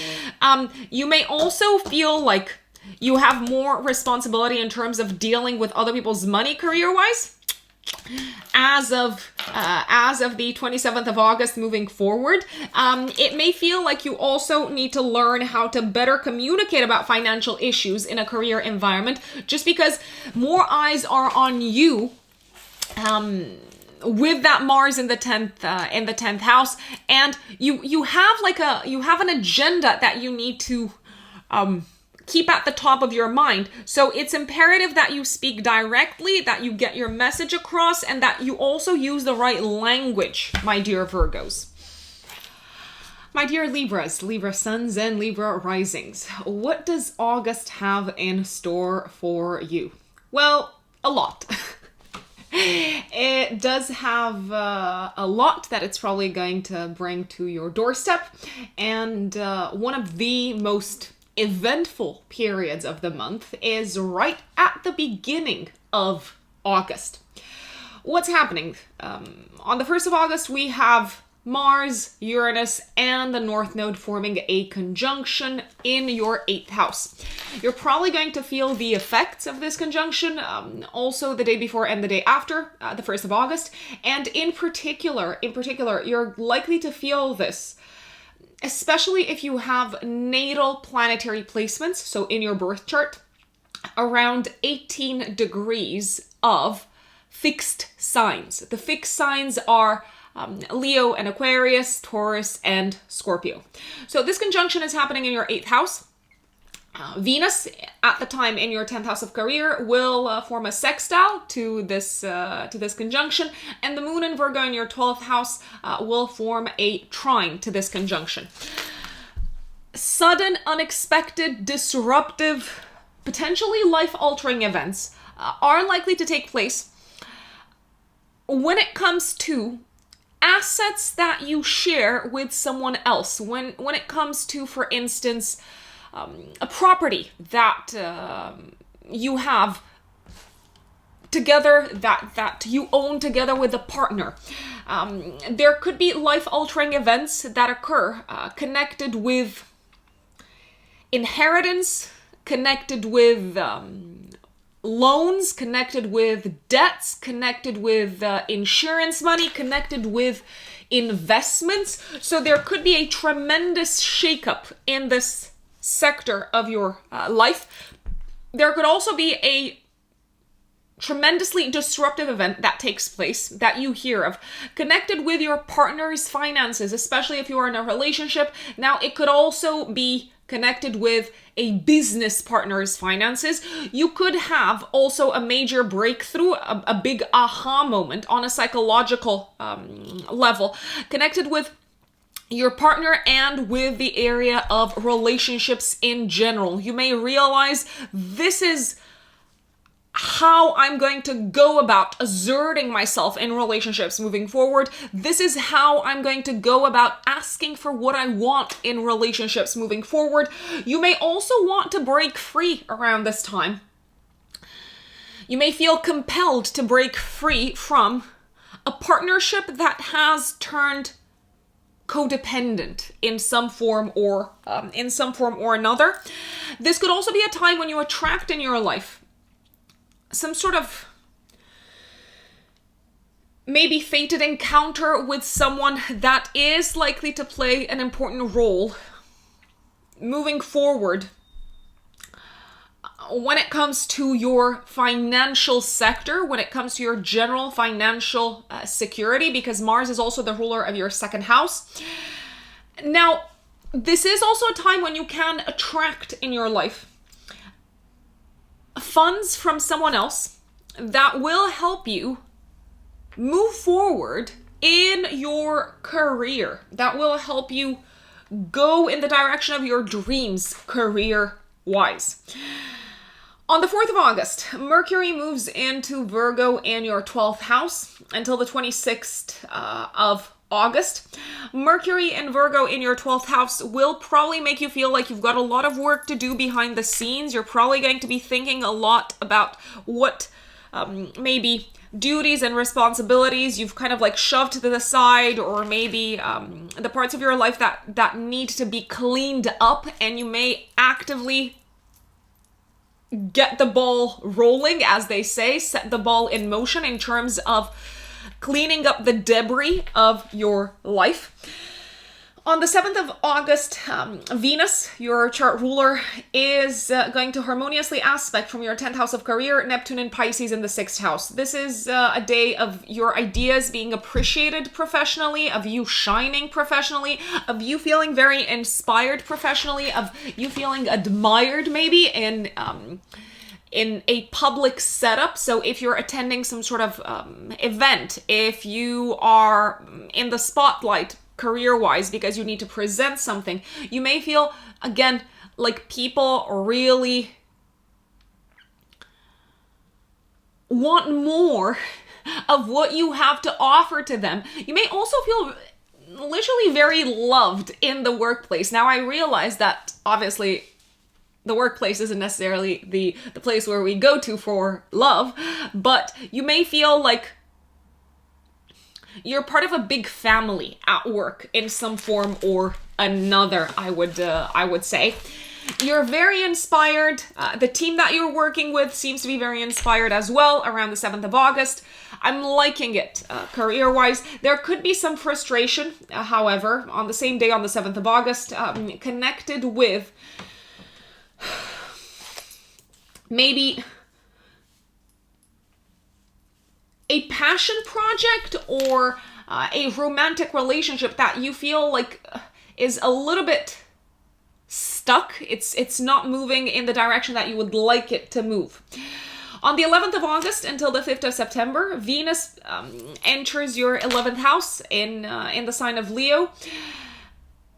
Until the 5th of September, my dear Libras, I dare say that any sort of activities that you engage in together with a group of friends, together with your tribe, your people, as they say, any activities that you engage in and any events that you attend that are concerned with the causes that you believe in, that are concerned with your goals, your long-term projects, they are likely to go actually really well. You may feel until the 5th of September like you've got really good friends that you can rely on, that love you, that appreciate you, and that also make you feel confident in where you're headed in terms of life direction. Then on the 12th of August, 3 days before, 3 days after, we are experiencing a full moon in Aquarius. For you, Libras, it's activating your 5th house, 11th house axis. Look back at what was going on in the area of romance and creative projects and maybe even children. What was going on in your life? What kicked off in your life in these sectors around the 1st of February? Because that's when you had a new moon in this part of your chart, and this full moon is bringing things to a completion, symbolically speaking. The full moon is forming a T-square, so a tense aspect, an aspect pattern with Uranus and Taurus in your 8th house. There could be a sense of crisis connected with a friend, or there could be a sense of crisis of reaching some sort of stalemate around the 12th of August, connected with a group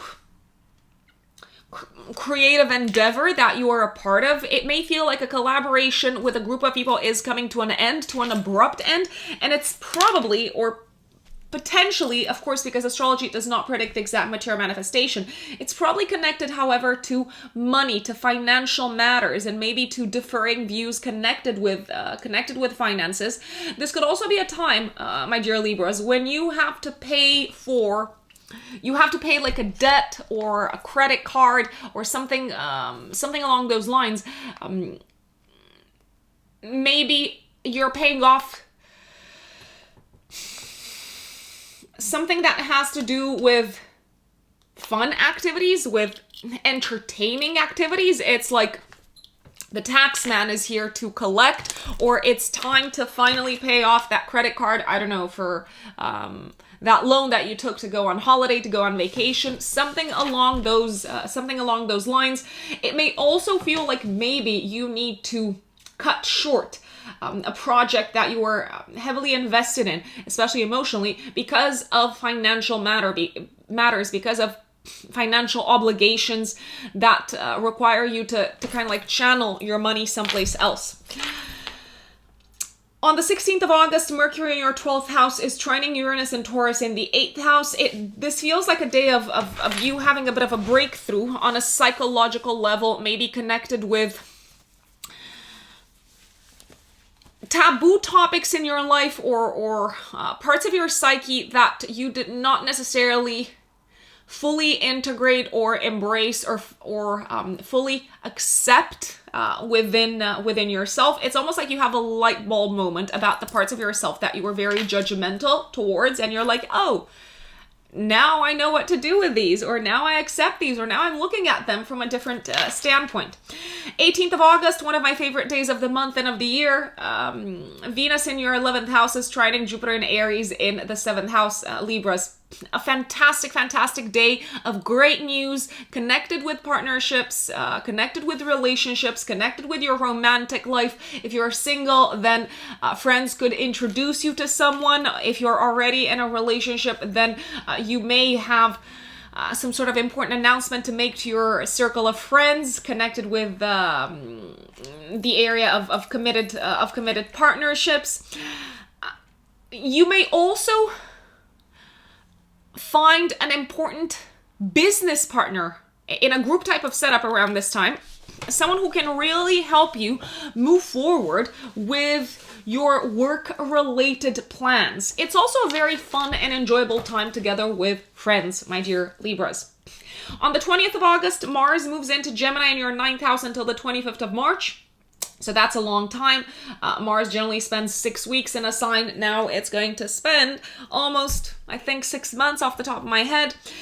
So it does feel like you're going to be putting a lot of energy into matters connected with your studies, connected with traveling, connected with academia, potentially also connected with a trial or something that's happening in a court of law. It may feel like you really need to fight to defend your belief system throughout this period. You may be asked to speak up in front of what feels like open adversaries or open enemies. It may feel like you have to stand up and speak up and bring logical arguments that defend your position somehow. Your, let's call it, abstract mind is very much on fire throughout this period from the 20th of August until the 25th of March. You may feel this sort of like urge, this desire, this burning desire to invest yourself into intellectual matters that are also concerned with philosophy, politics, that are concerned with religion, faith, spirituality, or something of that nature. You might also put a lot of energy into, for instance, writing a thesis, like a dissertation or something like that. 21st of August, this is a day of probably, let's face it, of probably misunderstandings with colleagues at work. It may just feel like people don't get you. It may also feel like you're not, your mind is just not in the right place at work. It's like no matter how hard you try to concentrate, no matter how hard you try to focus, you're just not getting it. And sometimes that is a sign that you need to rest. That is a sign that you need to cut yourself some slack. On the 27th of August, 3 days before, 3 days after, we have a new moon in your 12th house in Virgo, squaring Mars in Gemini in the 9th house. Okay, so this is where you're probably going to start working on your blind spots connected with partnerships and connected with maybe limiting beliefs that have held you back in relationships up until this point, because Mars is also the ruler of your 7th house of relationships. This is also a time when you may start actively taking steps and introducing new healthy habits in your life that help you let go of limiting beliefs or unhealthy beliefs that have to do with money, because Mars is also the ruler of your 2nd house of income. Now, you don't have to do this all by yourself behind the scenes alone, although it does feel like you're kicking off a chapter of really working on the parts of yourself that are unseen, really working on your shadow, really working on your mental health. But you don't have to do it all alone. You can also openly bring up topics of conversation, especially with partners, not just business partners, but also romantic partners. It may feel like it's actually really productive to bring up topics that have to do with your mental health. Bring them up to the partner, because the partner might actually have some really helpful ideas. They may not even have realized up until this point that some of the things that they were saying were hurting you, or were causing doubt, or were causing you to be very critical towards yourself. It is a very important time to start using your voice more courageously, and to also recognize that, yes, this does involve a lot of work behind the scenes, but it also makes you feel a lot more confident, and it makes you feel like you're a lot more persuasive in getting your point across in front of the person that you're dealing with, my dear Libras. And that is August for you. Now, if you're a Scorpio sun or a Scorpio rising, oh, my lovely Scorpios, the month kicks off with a bang in your 7th house of relationships. 1st of August, we've got Uranus, Mars, and the North Node conjunct in Taurus in your 7th house of relationships. Fated encounter, fated developments unfolding in the area of relationships. If you're single, you may have like an unexpected, out of the blue, sudden encounter with someone who is likely to alter the course of your relationship sector for the long run, because let's face it, the North Node is connected with destiny. You may meet someone whilst you're traveling, or whilst you're attending courses, classes, or when you're going to the museum or to the theater or something like that. You may also feel very much taken aback if you are in a relationship by an announcement that the partner is bringing to your doorstep. It could be something very, again, very much disruptive of your present life direction. But remember that the North Node is in your 7th house until July of next year. So it's almost like one of your cosmic homeworks right now is to focus on the growth of your relationship sector. And that also has to do a little bit with you taking the spotlight off of yourself and off of your current life path, because your life path is very much likely to change as a result of what's happening in the life of the partner and in the area of relationships in general.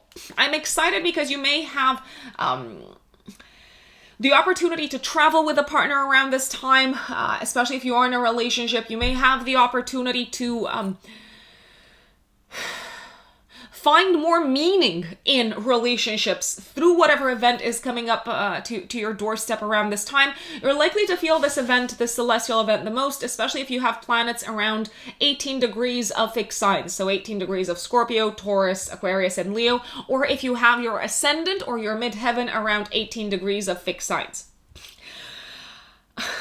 I know, it's a lot to process. I wouldn't be surprised if some Scorpios around this time decided to suddenly break free from a partnership, because they may have this kind of like aha moment where they realize this is not working for me anymore, and all of a sudden things kind of like make sense, and you recognize, man, I've been in a partnership, or I've been in a relationship that isn't actually taking me places, or that isn't actually conducive to my growth and to my development. On the 7th of August, Mars in your 7th house of relationships is squaring Saturn in Aquarius in your 4th house of home. There could be some sort of argument, some sort of conflict with a partner related to something that has to do with where you live, or something that has to do with family members. It may feel like a partner is judged by family members, or maybe especially by a parent. There could be some challenges that a partner has with their own parents around this time, maybe feeling blocked in what they want to do due to the parent not understanding or not agreeing, objectively speaking, with your partner's desires and urges. However, on the same day, on the 7th of August, Venus in your 9th house is trining Neptune and Pisces in the 5th house. It's a great time to go out for a date, even if your partner is upset because of what's happening in their life connected with a parent. Sometimes a little bit of romance makes such a huge difference. It could be a case of like just escaping from the mundane, escaping from the problems of whatever the family has brought up into your life, whatever issues, whatever struggles you're dealing with at home. Sometimes just going out to the cinema, going out for dinner, for a romantic dinner. The escape element here is super important, because sometimes you just need to retreat in a bubble with a loved one, and things actually are put into perspective. So I would recommend doing that on the 7th of August. On the 11th of August until the 5th of September, Venus moves into Leo in your 10th house of career, my dear Scorpios. You are likely to feel very appreciated. You are likely to feel maybe even loved. Not in the romantic sense, but like really, yeah, I think loved is the right word here. By those that you work with, by bosses. It's like a boss may feel inclined to say yes to whatever it is that you ask from them. You may shine for your I want to say for your taste, for your aesthetic, for your skills in the area of design and the arts throughout this period when Venus is transiting the 10th house until the 5th of September. If you are looking, I don't know, to schedule an interview, to schedule an important presentation, I would schedule it sometime between the 11th of August until the 5th of September, because the response from the audience is likely to be much better than you expected it. I dare say. It is your time to shine career-wise, and it's also a great time to form strategic partnerships career-wise until the 5th of September. On the 12th of August, 3 days before, 3 days after, you have a full moon activating your 4th house, 10th house axis and forming a T-square with Uranus in your 7th house of relationships. Okay, so this could feel like a time when you have to decide whether you're going to leave behind or not an existing, maybe, position or role career-wise because of something that is happening in the area of relationships. So let's say your partner gets offered, I don't know, like a job out of state, and they're saying, let's move, but you're like, no, man, I've got like a great job here. I've got a great role here. So what do? I do believe that something is coming to a close professionally around this time. This could also be a time when there is kind of like this unexpected announcement making its way to you from bosses in your life. There could also be a sudden kind of like disruptive crack in the life of a partner, in their relationship with a parent. There could be actually a very hard and tough and not pleasant at all event that takes place in the life of a partner, especially connected with one of their parents. You might also have some sort of announcement to make to the outside world in terms of your status, in terms of something that's been happening behind the scenes, behind closed doors, and it does seem to involve a partner, or it could even involve a partnership terminating. So now you need to announce that to the outside world.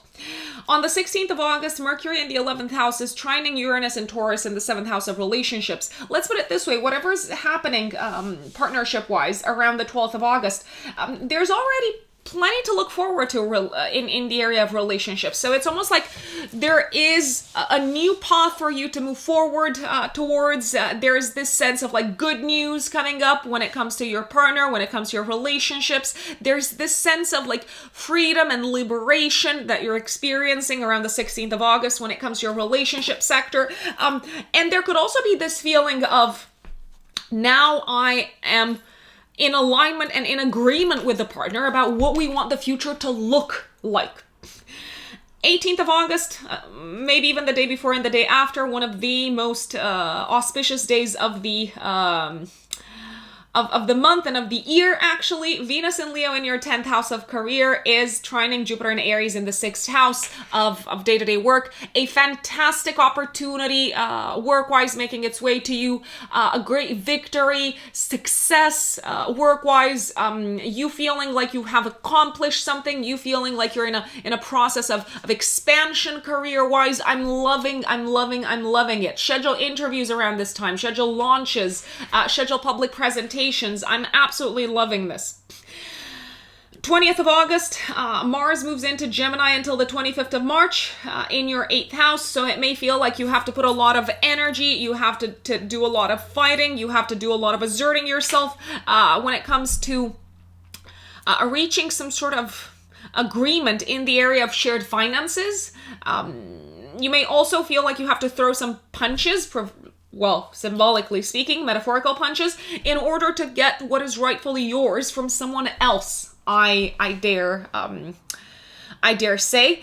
There could also be this sense of dealing with some sort of crisis at work throughout this period that requires you to think differently, and that also requires you to find the right words to communicate what exactly it is that you need to get done in times of crisis and transition at work. So it's a lot of mental effort here. 21st of August, maybe a misunderstanding with a friend or feeling disappointed in a friend.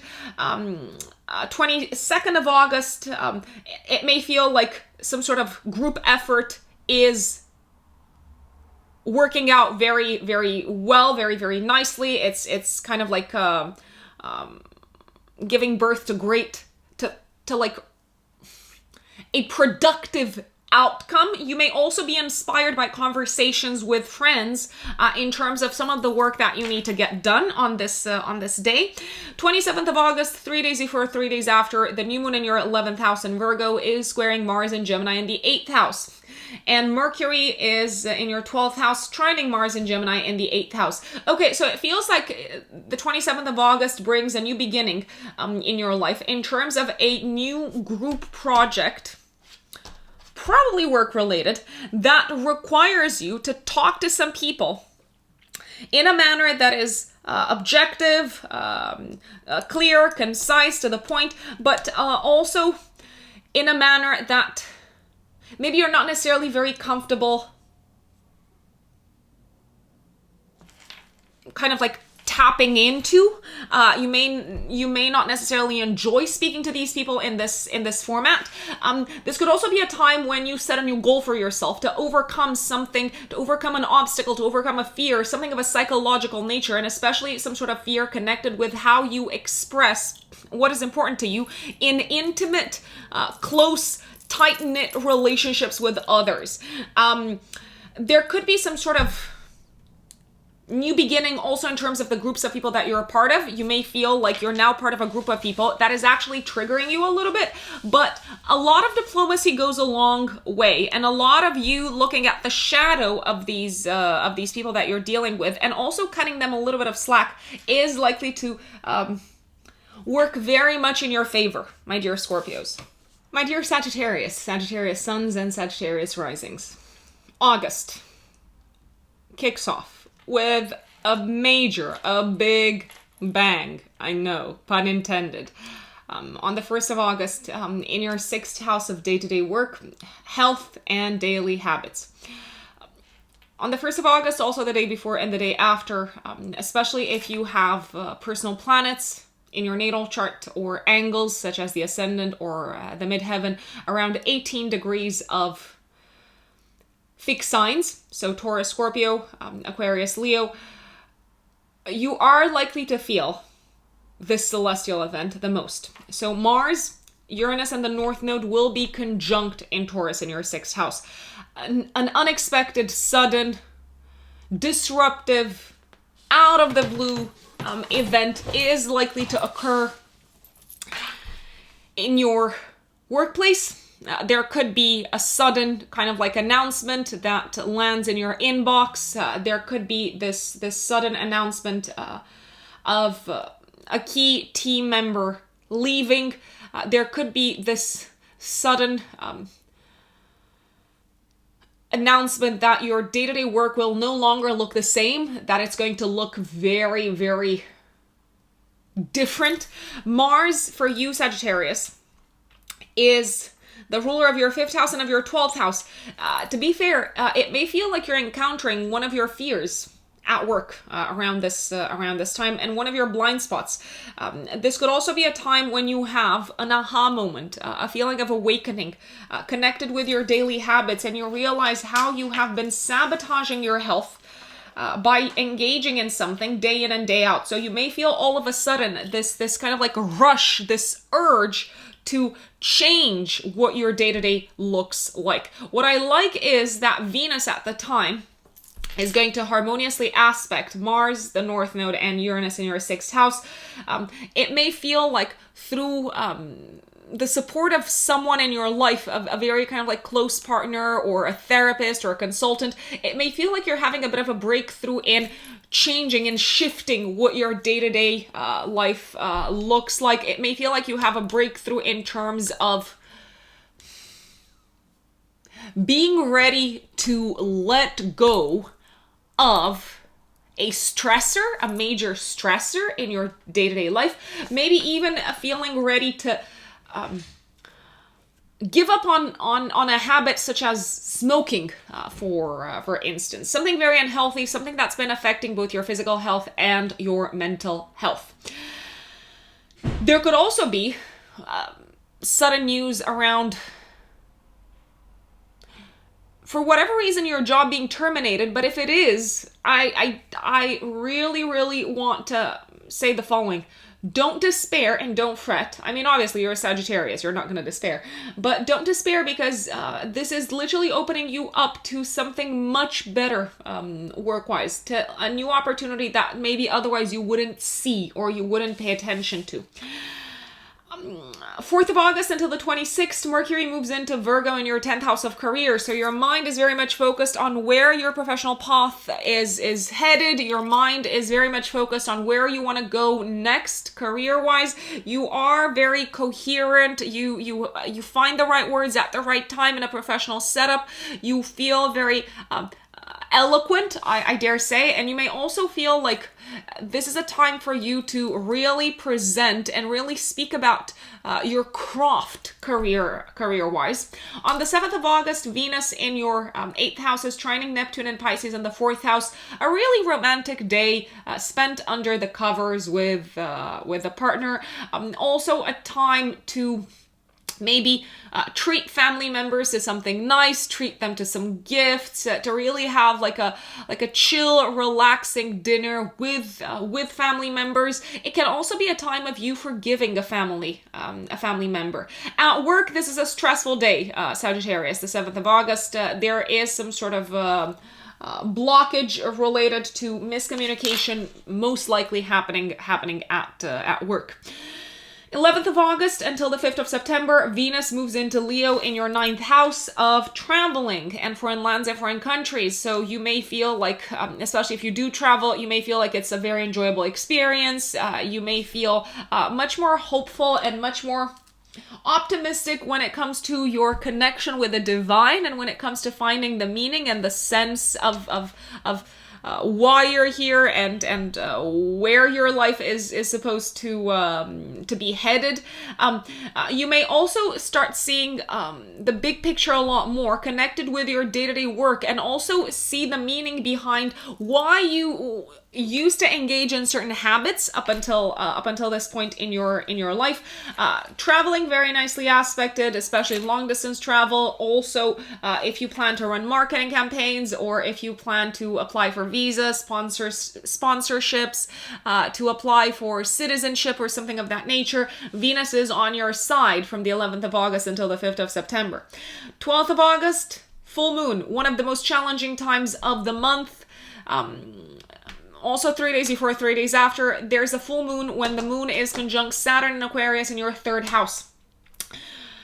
You may hear some news that you're not necessarily happy with, that makes you feel like you're not good enough, connected with exams, connected with a class, a course. Maybe you hear that you have not yet been accepted in the program that you applied for. You may hear news of having to retake an exam. It may feel like you have to change something in terms of how you approach learning and education in order to pass this exam. You may also hear some potentially not great news. I'm not going to mince my words here. You can handle it. You may hear some potentially challenging news connected with traveling for work. So there could be a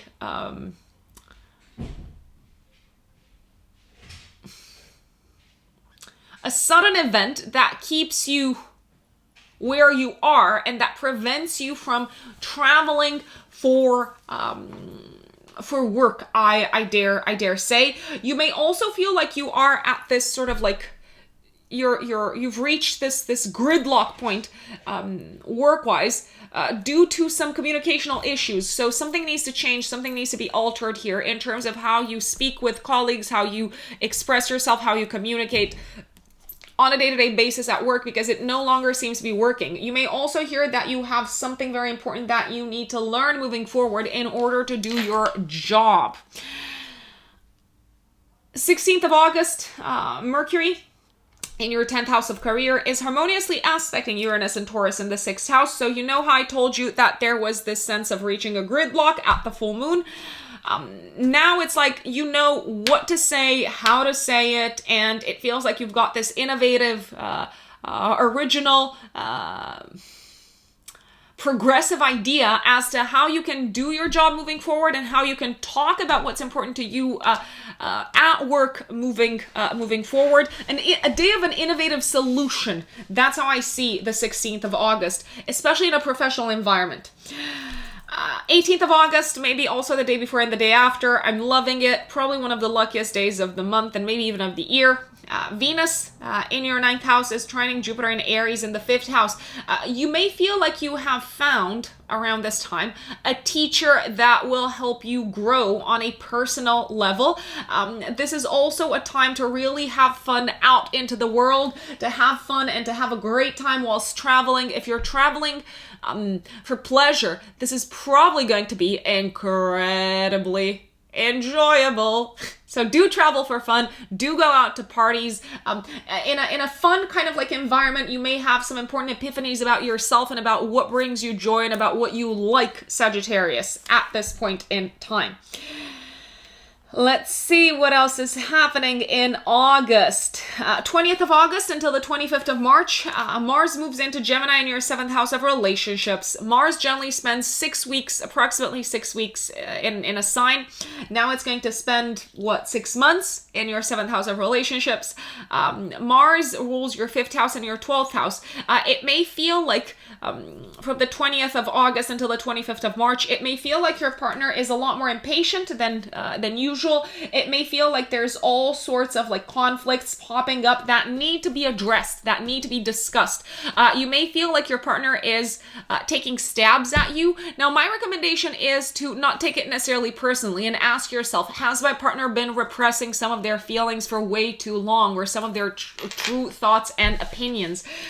It may feel like your partner is much quicker to get angry throughout this period.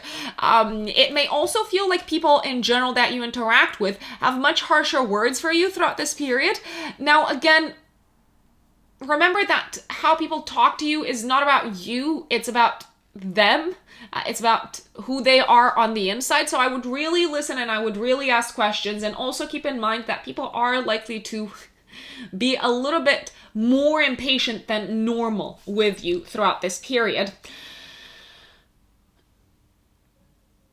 If you are in a relationship already, then throughout this period, your partner could be dealing with some sort of like mental health related issue that is kind of like making them a little bit snappy and on edge. If you're not in a relationship, then you can have some really passionate and sexy encounters. Oh my God. I sound like a soccer mom talking about sex. Okay, so probably one of the most exciting aspects of Mars in the 7th house is that you can have great sex for quite a few months, my dear Sagittarius. So I would take advantage of that. Let's put it this way. On the 27th of August, 3 days before, 3 days after, you have a new moon happening in your 10th house of career.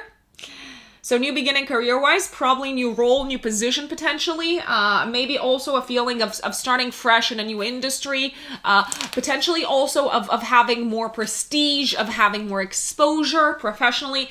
But this new moon is squaring Mars and Gemini in the 7th house. So it may feel like in this new position, you have more people criticizing you, you have more people kind of like taking stabs at you verbally.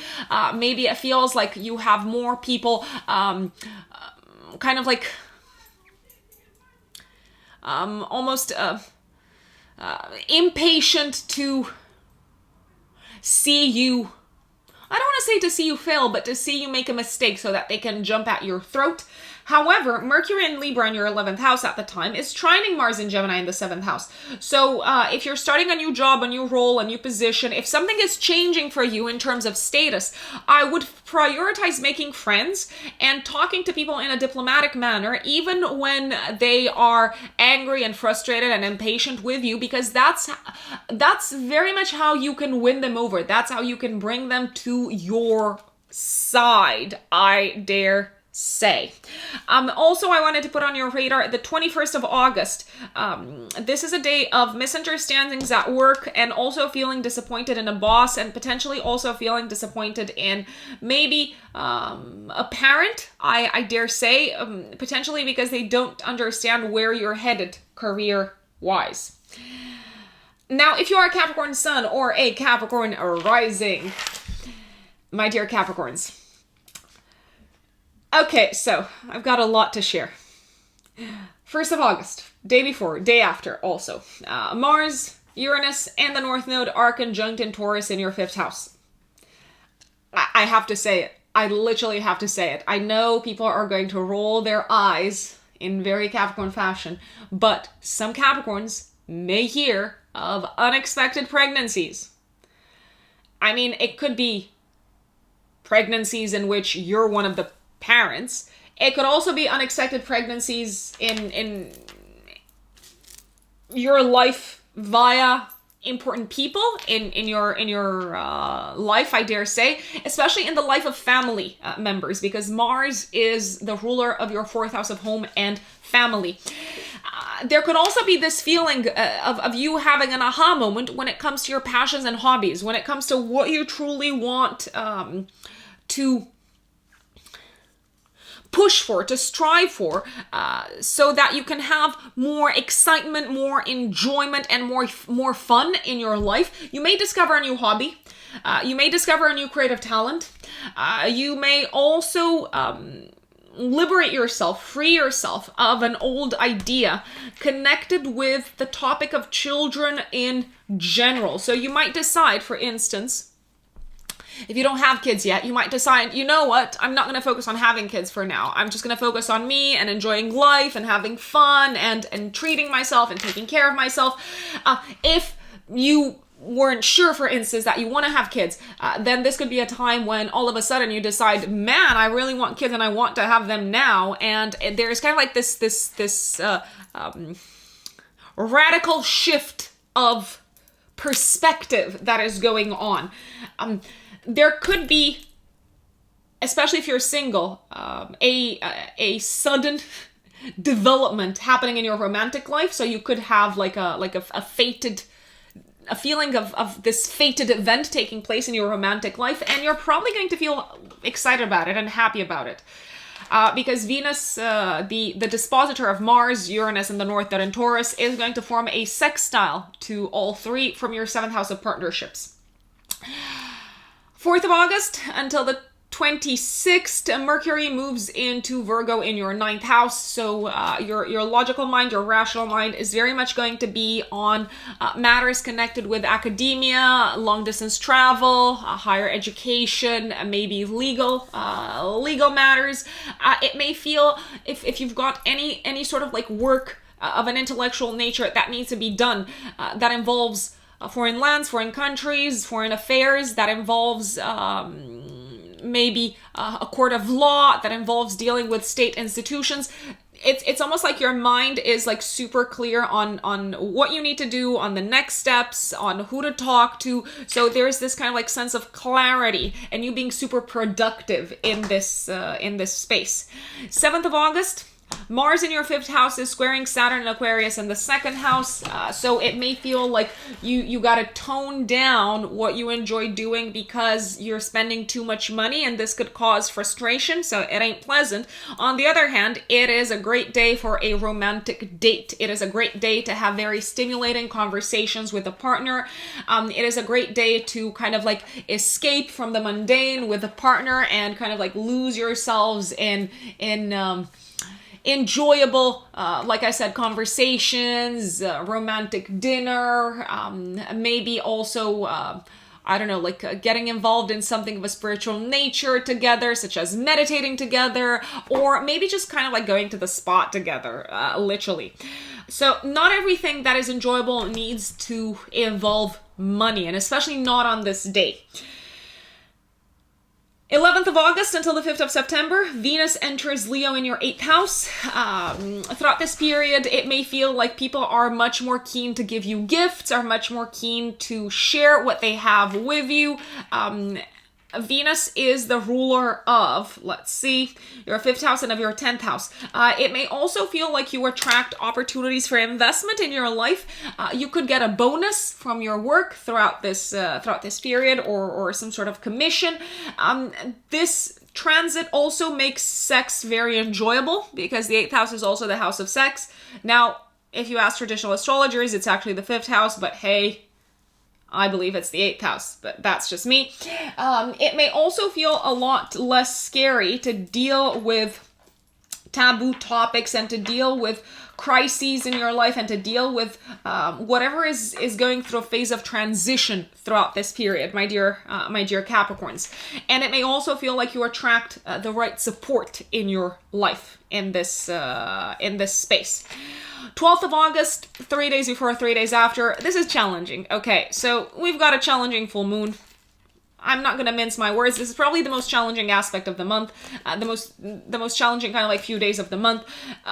We've got a full moon activating your financial axis, forming a T-square with Uranus in Taurus in your 5th house of children and of enjoyment and of entertainment. It's almost like you have to let go of some expenses, maybe expenses that were directed towards something that you enjoyed doing because you've got other obligations. It may also feel like a gamble that you took financially, or something that you invested in is not exactly paying off. On the contrary, I'd say it could be a time to really cut down your losses, cash in, or whatever the term is. Minimize your losses and recognize that you've taken a gamble that hasn't necessarily worked. This could also be a time when you have a very important clash, and I do see it as a clash with a partner when it comes to you're opposing your differing value systems linked with how to raise a child. I dare say there could be a sense of reaching this gridlock, this blockage in your relationship due to something that's happening in the life of children or in the life of a child. You might also need to spend a lot of money for an issue connected with your child if you have children, and this does not seem to be an expense that you were prepared for. So it ain't looking great financially, but you gotta do what you gotta do because it does feel like it's almost like it's your responsibility to take care of this. I dare say. 16th of August, Mercury in your 9th house is trining Uranus and Taurus in the 5th house. Okay, much better days, much better news, much more optimistic views of what's happening in the area of children around this time. It's almost like you see an innovative, an original solution as to how you can get out of a tricky situation connected with children. You may also see a way forward for your child if your child has been going through a challenging time. Really good news connected with traveling around this time and connected with something that potentially involves a court of law. If you've been working really hard on a thesis, on your dissertation, then this is a day of inspiration, of seeing things from a different, from a progressive, alternative perspective, and you're like, yeah, man, this is it. This is the golden nugget that I want to pursue in my thesis. 18th of August, maybe also the day before, the day after, probably one of the luckiest days of the year. if not at least of the month.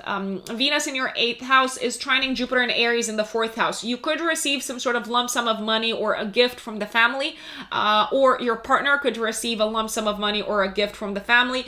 Potentially good news connected with mortgage, inheritance, investments, an opportunity to maybe invest in something, an opportunity to go bigger, to grow, to expand. When it comes to your home and your living situation, there could be either a partner or someone from your family kind of like coming in and saying, here's a lump sum of money, go redecorate your house. It also feels like a crisis is getting solved, and there's a way to move forward in the area of home and family life. Maybe a crisis related to communication or miscommunication. Lots of love and lots of enjoyment in the home around this time. 20th of August until the 25th of March, Mars moves into Gemini in your 6th house. A lot of energy to be spent at work throughout this entire period. There could be some challenges that you have to deal with. I want to say health-wise, it may feel like you actively need to take the bull by the horns and reach out to people, reach out to doctors, maybe find solutions, do your research because of something health related, because the 6th house is the house of health. There could also be this feeling of you having to deal with, you having to talk to a lot of people throughout this period, because something is happening, not necessarily the best of things. Something is happening in the life of a parent when it comes to their health, and you're like, I'm gonna go out there and I'm going to find the right people and I'm going to find the right specialists. It also feels like you've got a lot of asserting yourself to do on a day-to-day basis at work, and not just asserting yourself until the 25th of March. Also, really like polishing your metaphorical sword in terms of how you present things to others at work. You may have to like speak more bluntly, more candidly. You may actually have conflicts at work, but remember, whatever conflict you get into, remember to have the facts and to kind of like have your numbers and the data to back you up. 21st of August, there could be disruption on the road. There could be a sense of loss connected with a car, connected with transportation. Maybe you miss your flight or you miss your train. 27th of August, 3 days before, 3 days after, a new moon in your 9th house. A new beginning when it comes to academia, or when it comes to maybe your status abroad, potentially, residency, citizenship. It feels like you need to learn more about talking to people at work on a day-to-day basis. And this does feel like the seed moment. It feels like you need to learn more about talking to people from a different culture at work on a day-to-day basis. It also feels like you need to actively work on maybe broadening your worldviews and your belief system, because you are being pushed to interact on a day-to-day basis with people from a different culture. So the culture shock is actually a real thing. Now, remember that you've got a boss on your side and you've got someone in a position of authority on your side. And also remember that you have power. You don't have to constantly like push to prove that you're in charge and that you're strong and so on. Remember that sometimes more battles are won with honey and with diplomacy than with kind of like throwing verbal punches. This could also feel like a time when you kick off a new chapter when it comes to your connection with spirit, with the divine, and with God and source and the universe. It's like, man, I want to learn more about how I can apply this connection with the divine into my day-to-day, how I can make it part of my day-to-day. My Aquarius brothers and sisters, August, man, it is exciting, it is stressful, it is eventful, it is filled with pleasant surprises. It's got everything in it. It's got the drama, it's got the stress, it's got the good luck, it's got the opportunities. So let me not get ahead of myself. The month kicks off with on the 1st of August, but it's also active the day before and the day after. The month kicks off with the big conjunction that everyone is on the lookout for. Mars, Uranus, and the North Node get together in your 4th house of home and family. A sudden, uncalled for, unanticipated, never seen before development is most likely taking place in your home and family life, my dear Aquarius. There could be some sort of development that requires you to move, some sort of development that requires you to relocate, some sort of development that requires you to reconsider maybe your relationship with family members. Now, what I like about this conjunction is that the dispositor of the conjunction, Venus, is very nicely aspected to Mars, Uranus, and the North Node. Now, this year until July of next year, you are called to renew, to innovate, to take a new path in your home and family life in some shape or form. So that could take the form of maybe purchasing property, moving into a new home, maybe reconnecting with the family if you have been estranged from them, maybe approaching the relationship with the family differently. It does feel like there's this sense of something shaking up the reality of what your home and family life looks like right now, Aquarius, and it also seems to shake up potentially the relationship with a parent, or it may shake up the life of a parent. But the good news is that you have the people around you and the tools to deal with whatever comes up in a way that is productive, in a way that results in, I want to say, in long-term harmony, even though the suddenness of what's happening right now at home is just kind of like taking you by storm. There could be a sense of you having to renew some sort of gadget, potentially some sort of maybe technological device. That is very, very possible. See it as a means of bringing a breath of fresh air in your life, in the area of home and family life. From the 4th of August until the 26th of August, Mercury moves into your 8th house. So if you do need to kind of like talk about things connected with inheritance, connected with shared assets, shared resources, investments, you're probably going to feel like it's easy for you to find the right words. It's easy for you to share the message in a manner that is very easily understood by the people that you're dealing with. You may feel like it's a lot easier for you to talk about things that might have been a cause of frustration or shame or disruption in your life up until that point, my dear Aquarius. On the 7th of August, there is a sense of you feeling frustrated with a parent or with a family member because you're seeing them as being selfish, and their selfishness is putting extra pressure on you and is adding maybe potentially extra duties to your plate. It's almost like you have to be the responsible one, and you also have to be the one reminding them that it's not all about them, I dare say. There could also be a feeling of you having to take a little bit of a distance from the drama at home or from the drama unfolding in the life of a parent at this point in time, my dear Aquarius.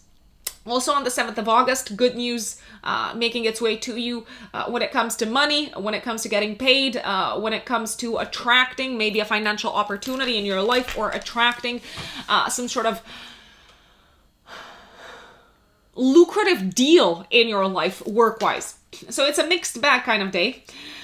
11th of August until the 5th of September, Venus moves through your 7th house of relationships. Relationships are likely to be a breath of fresh air throughout this period. You are likely to attract romance. Your partner is very much smitten with you. If you're not with someone, then you may feel like dating and connecting with potential partners is actually something that comes a lot easier to you, and it's very enjoyable.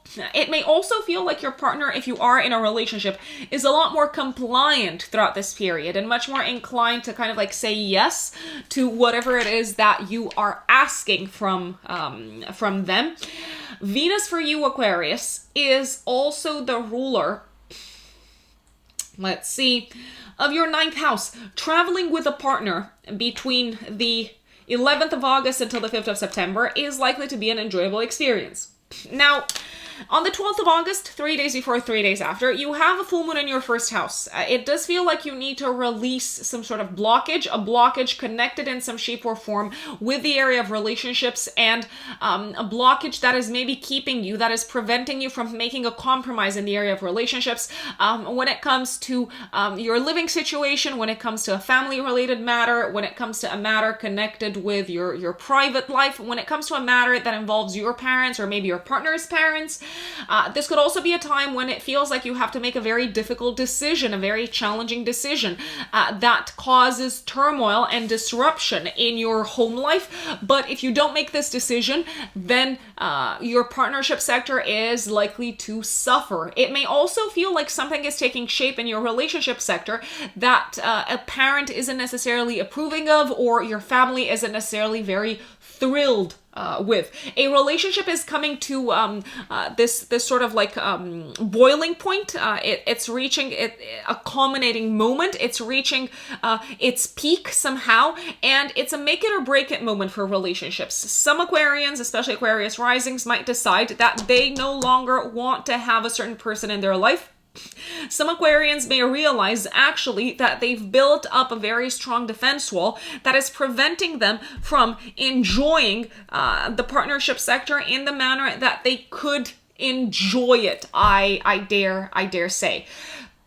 On the 16th of August, you're probably going to get some good news from a parent or from a family member, and it may feel like some sort of crisis at home is getting solved. You may also have this sort of innovative idea as to how to solve a crisis at home, or how to solve an issue connected with a parent. You could also receive some good news connected with mortgage, connected with maybe money that you want to put towards the home in some shape or form, Aquarians, around this time.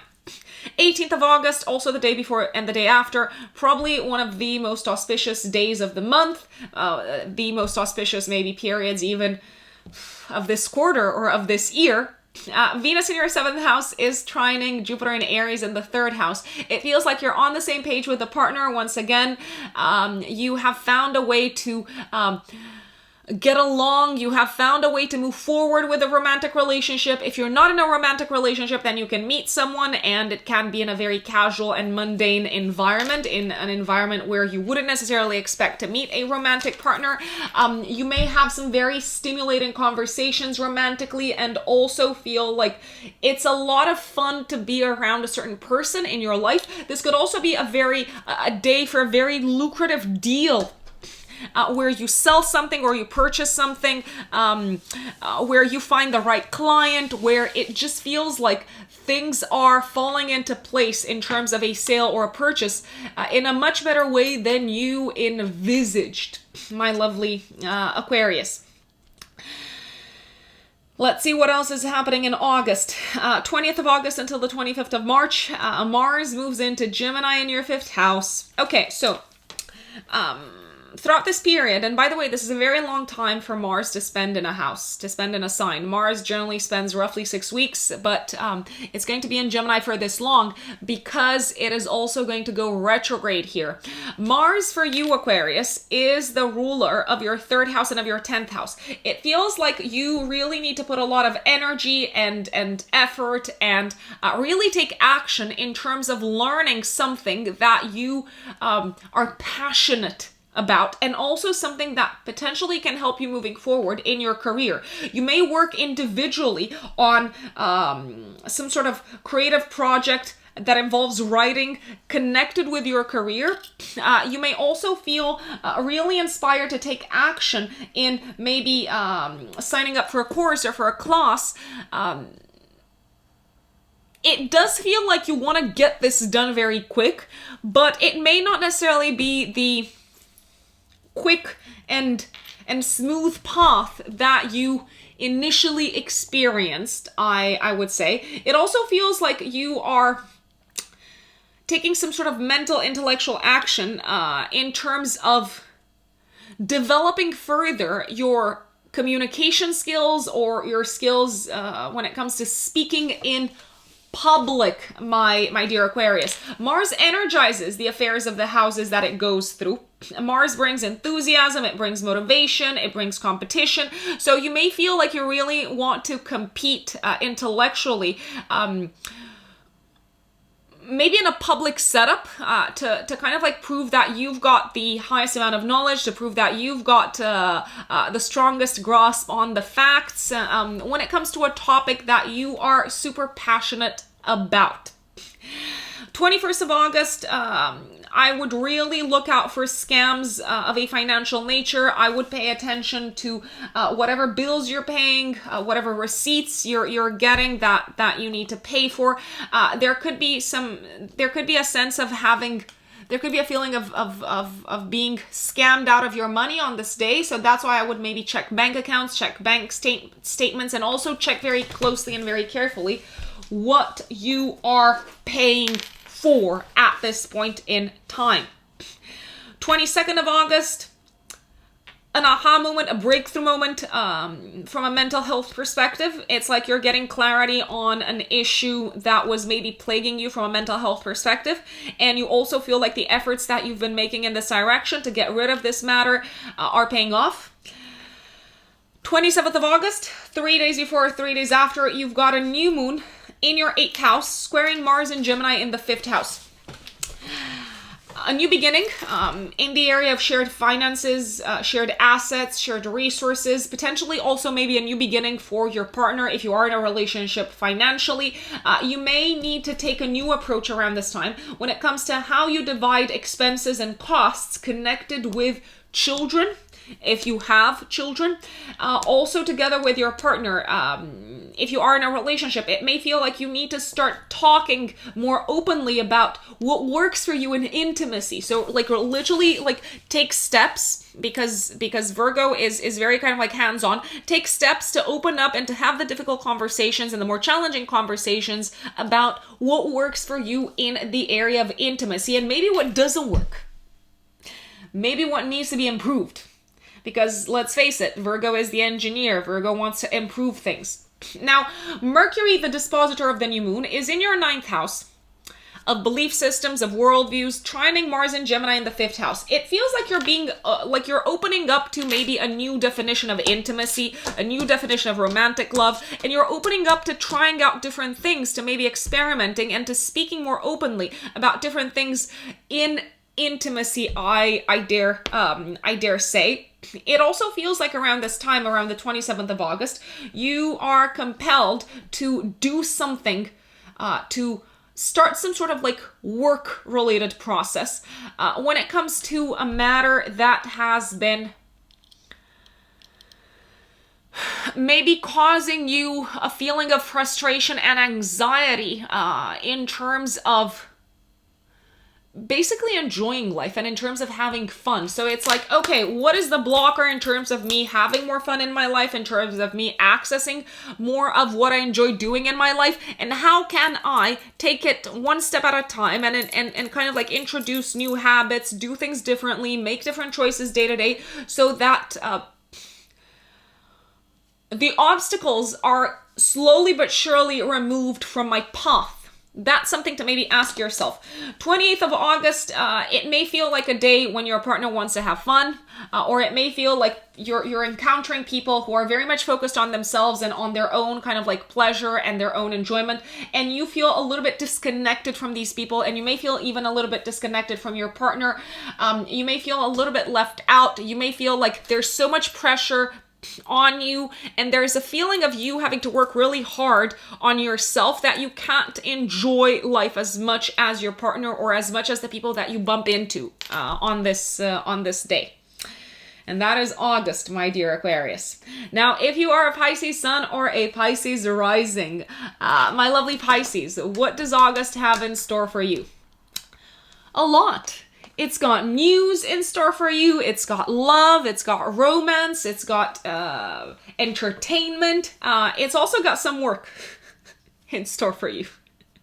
Let's put it this way, and some rest as well.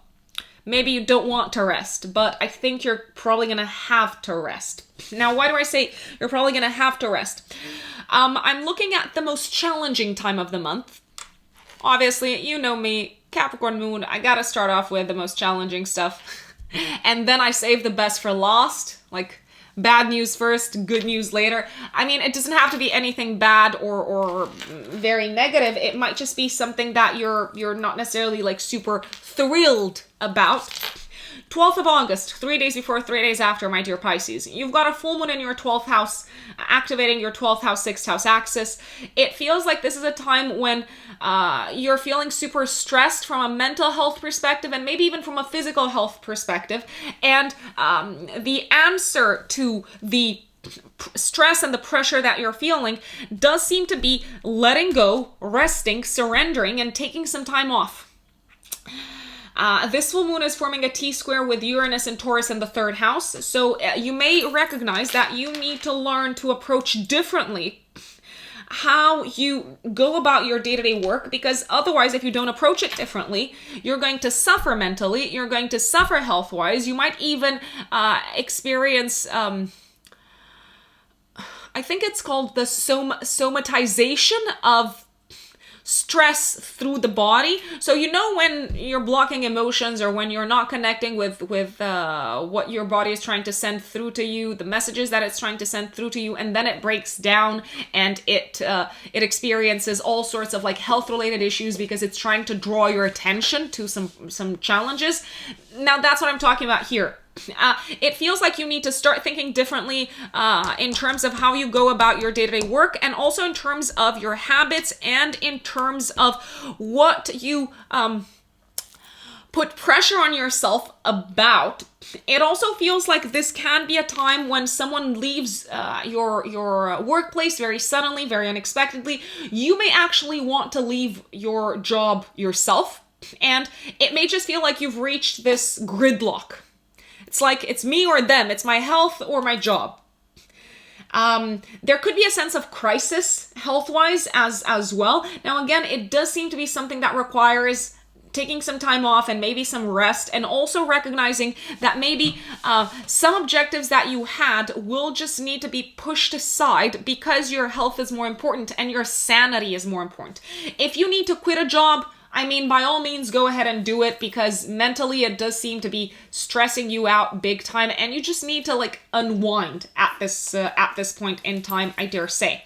Have a think about what was stressing you or what was kind of like weighing heavily on you around the 1st of February, because that seems to be a time when this sort of like hidden enemy crept up its head in your life, and now you're dealing with the full-blown effects of it, I dare say. So this is probably the most challenging time of the month. There's good news as well. We're going to talk about that. Let me go back to the beginning of the month, Pisces. 1st of August, also the day before the day after, we've got this big conjunction, this exciting conjunction between Mars, Uranus, and the North Node in your 3rd house. An aha moment, a revelation, an awakening in terms of your thought patterns, in terms of your belief system, the belief system that you apply on a day-to-day basis in interacting with others. You may recognize that the way in which you've been communicating with others is no longer working, so you need to change the way you communicate with others. There could also be some sudden unexpected news making its way to you from a sibling. So maybe something that you did not see coming. Maybe a sibling is announcing you that they're expecting a baby, or they found their soulmate and they're gonna get married. So it's like, oh my gosh, I did not see this coming. This is really, really taking me aback. This could also be a time when you have an aha moment and you realize, I want to learn something. You may realize that you need to learn something new because this is going to help you be more confident. It's going to increase your level of self-worth and self-esteem, and it's also going to increase it's going to help you maybe monetize your talents better and attract more prosperity in your life. This could also be a time when you recognize that you need to buy a new car or that you need to change your mode of transportation.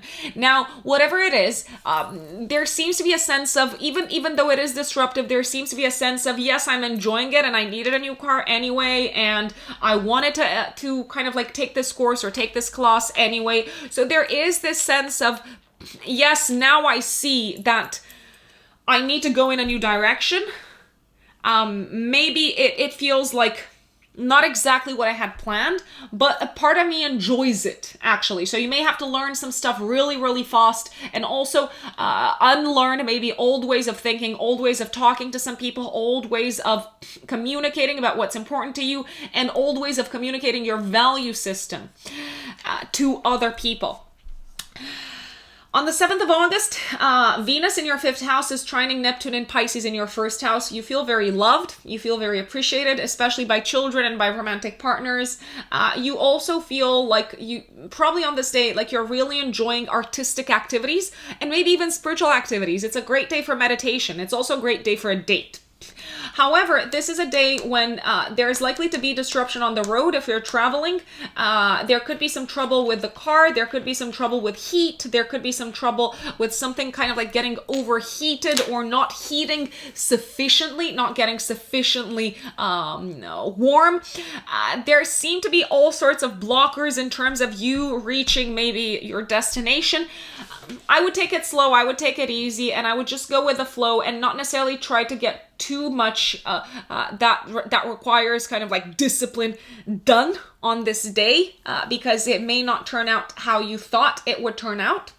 Then on the 11th of August until the 5th of September, Venus moves into Leo in your 6th house of health and day-to-day work. I'm liking this because throughout this period, you're probably going to enjoy your work a lot more. It may also feel easier, I want to say, to collaborate with people at work, to work in a team, maybe also to send your message across to others. It may feel like you're receiving appreciation from your team, you're receiving appreciation from your teammates, you're also receiving help in developing a skill at work, I have to say. Let's see. Also, health-wise, if there was anything of a health-related nature that you dealt with. I mean, obviously, I know that the full moon is likely to bring a health-related issue to your attention, but with Venus in the 6th house, it's like you already have the solution.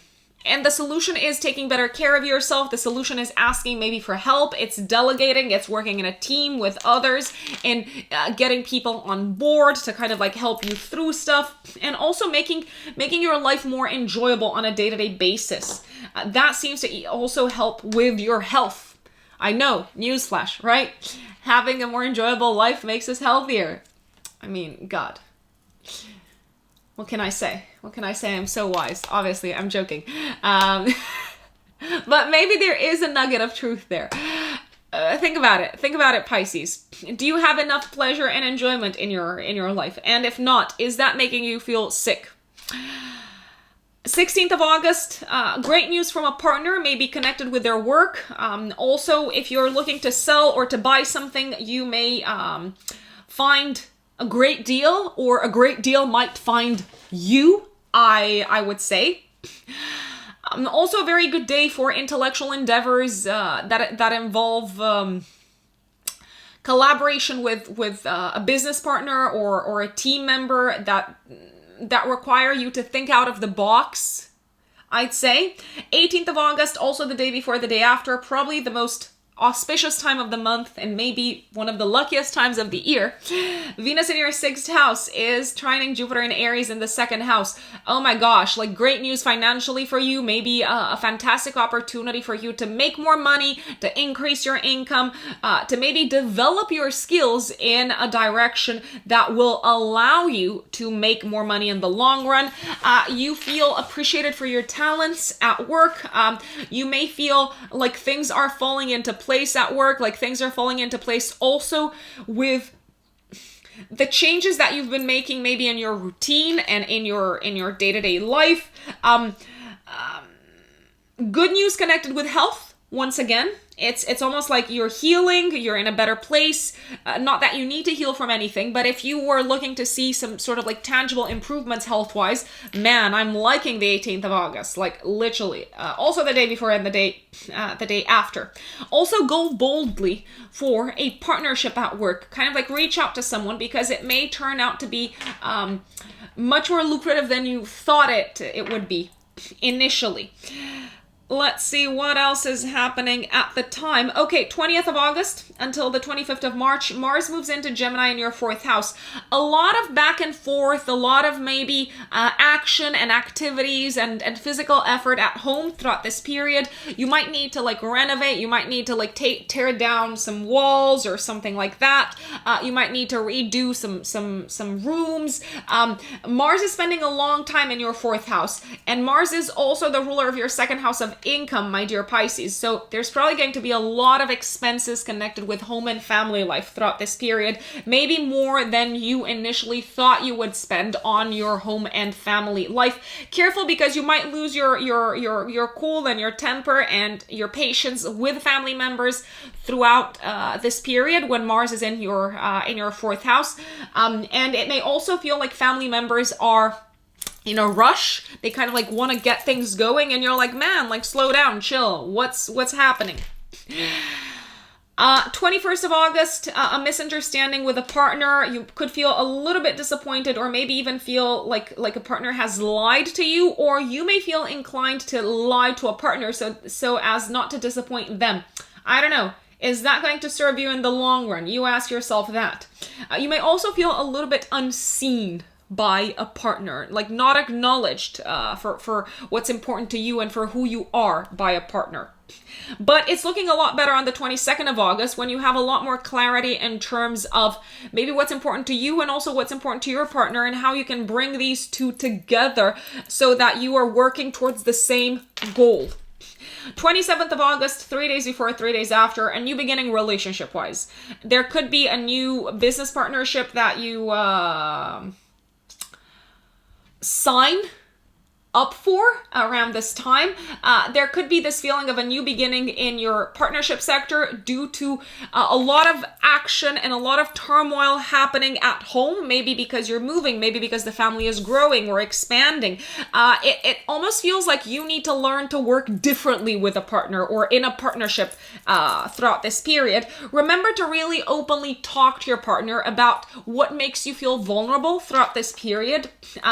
Also remember that new habits around this time may need to be instituted in terms of relationship dynamics, not just in your romantic partnerships, but also in your business partnerships. It's almost like you, because of things that are happening at home and in your private life, you need to work with a partner differently, and you need to communicate that. And you also need to open up about maybe a part of your life that you would like to keep more of a secret, because otherwise it's going to be a lot harder for the other person to adjust their behaviors to accommodate what's happening in your life.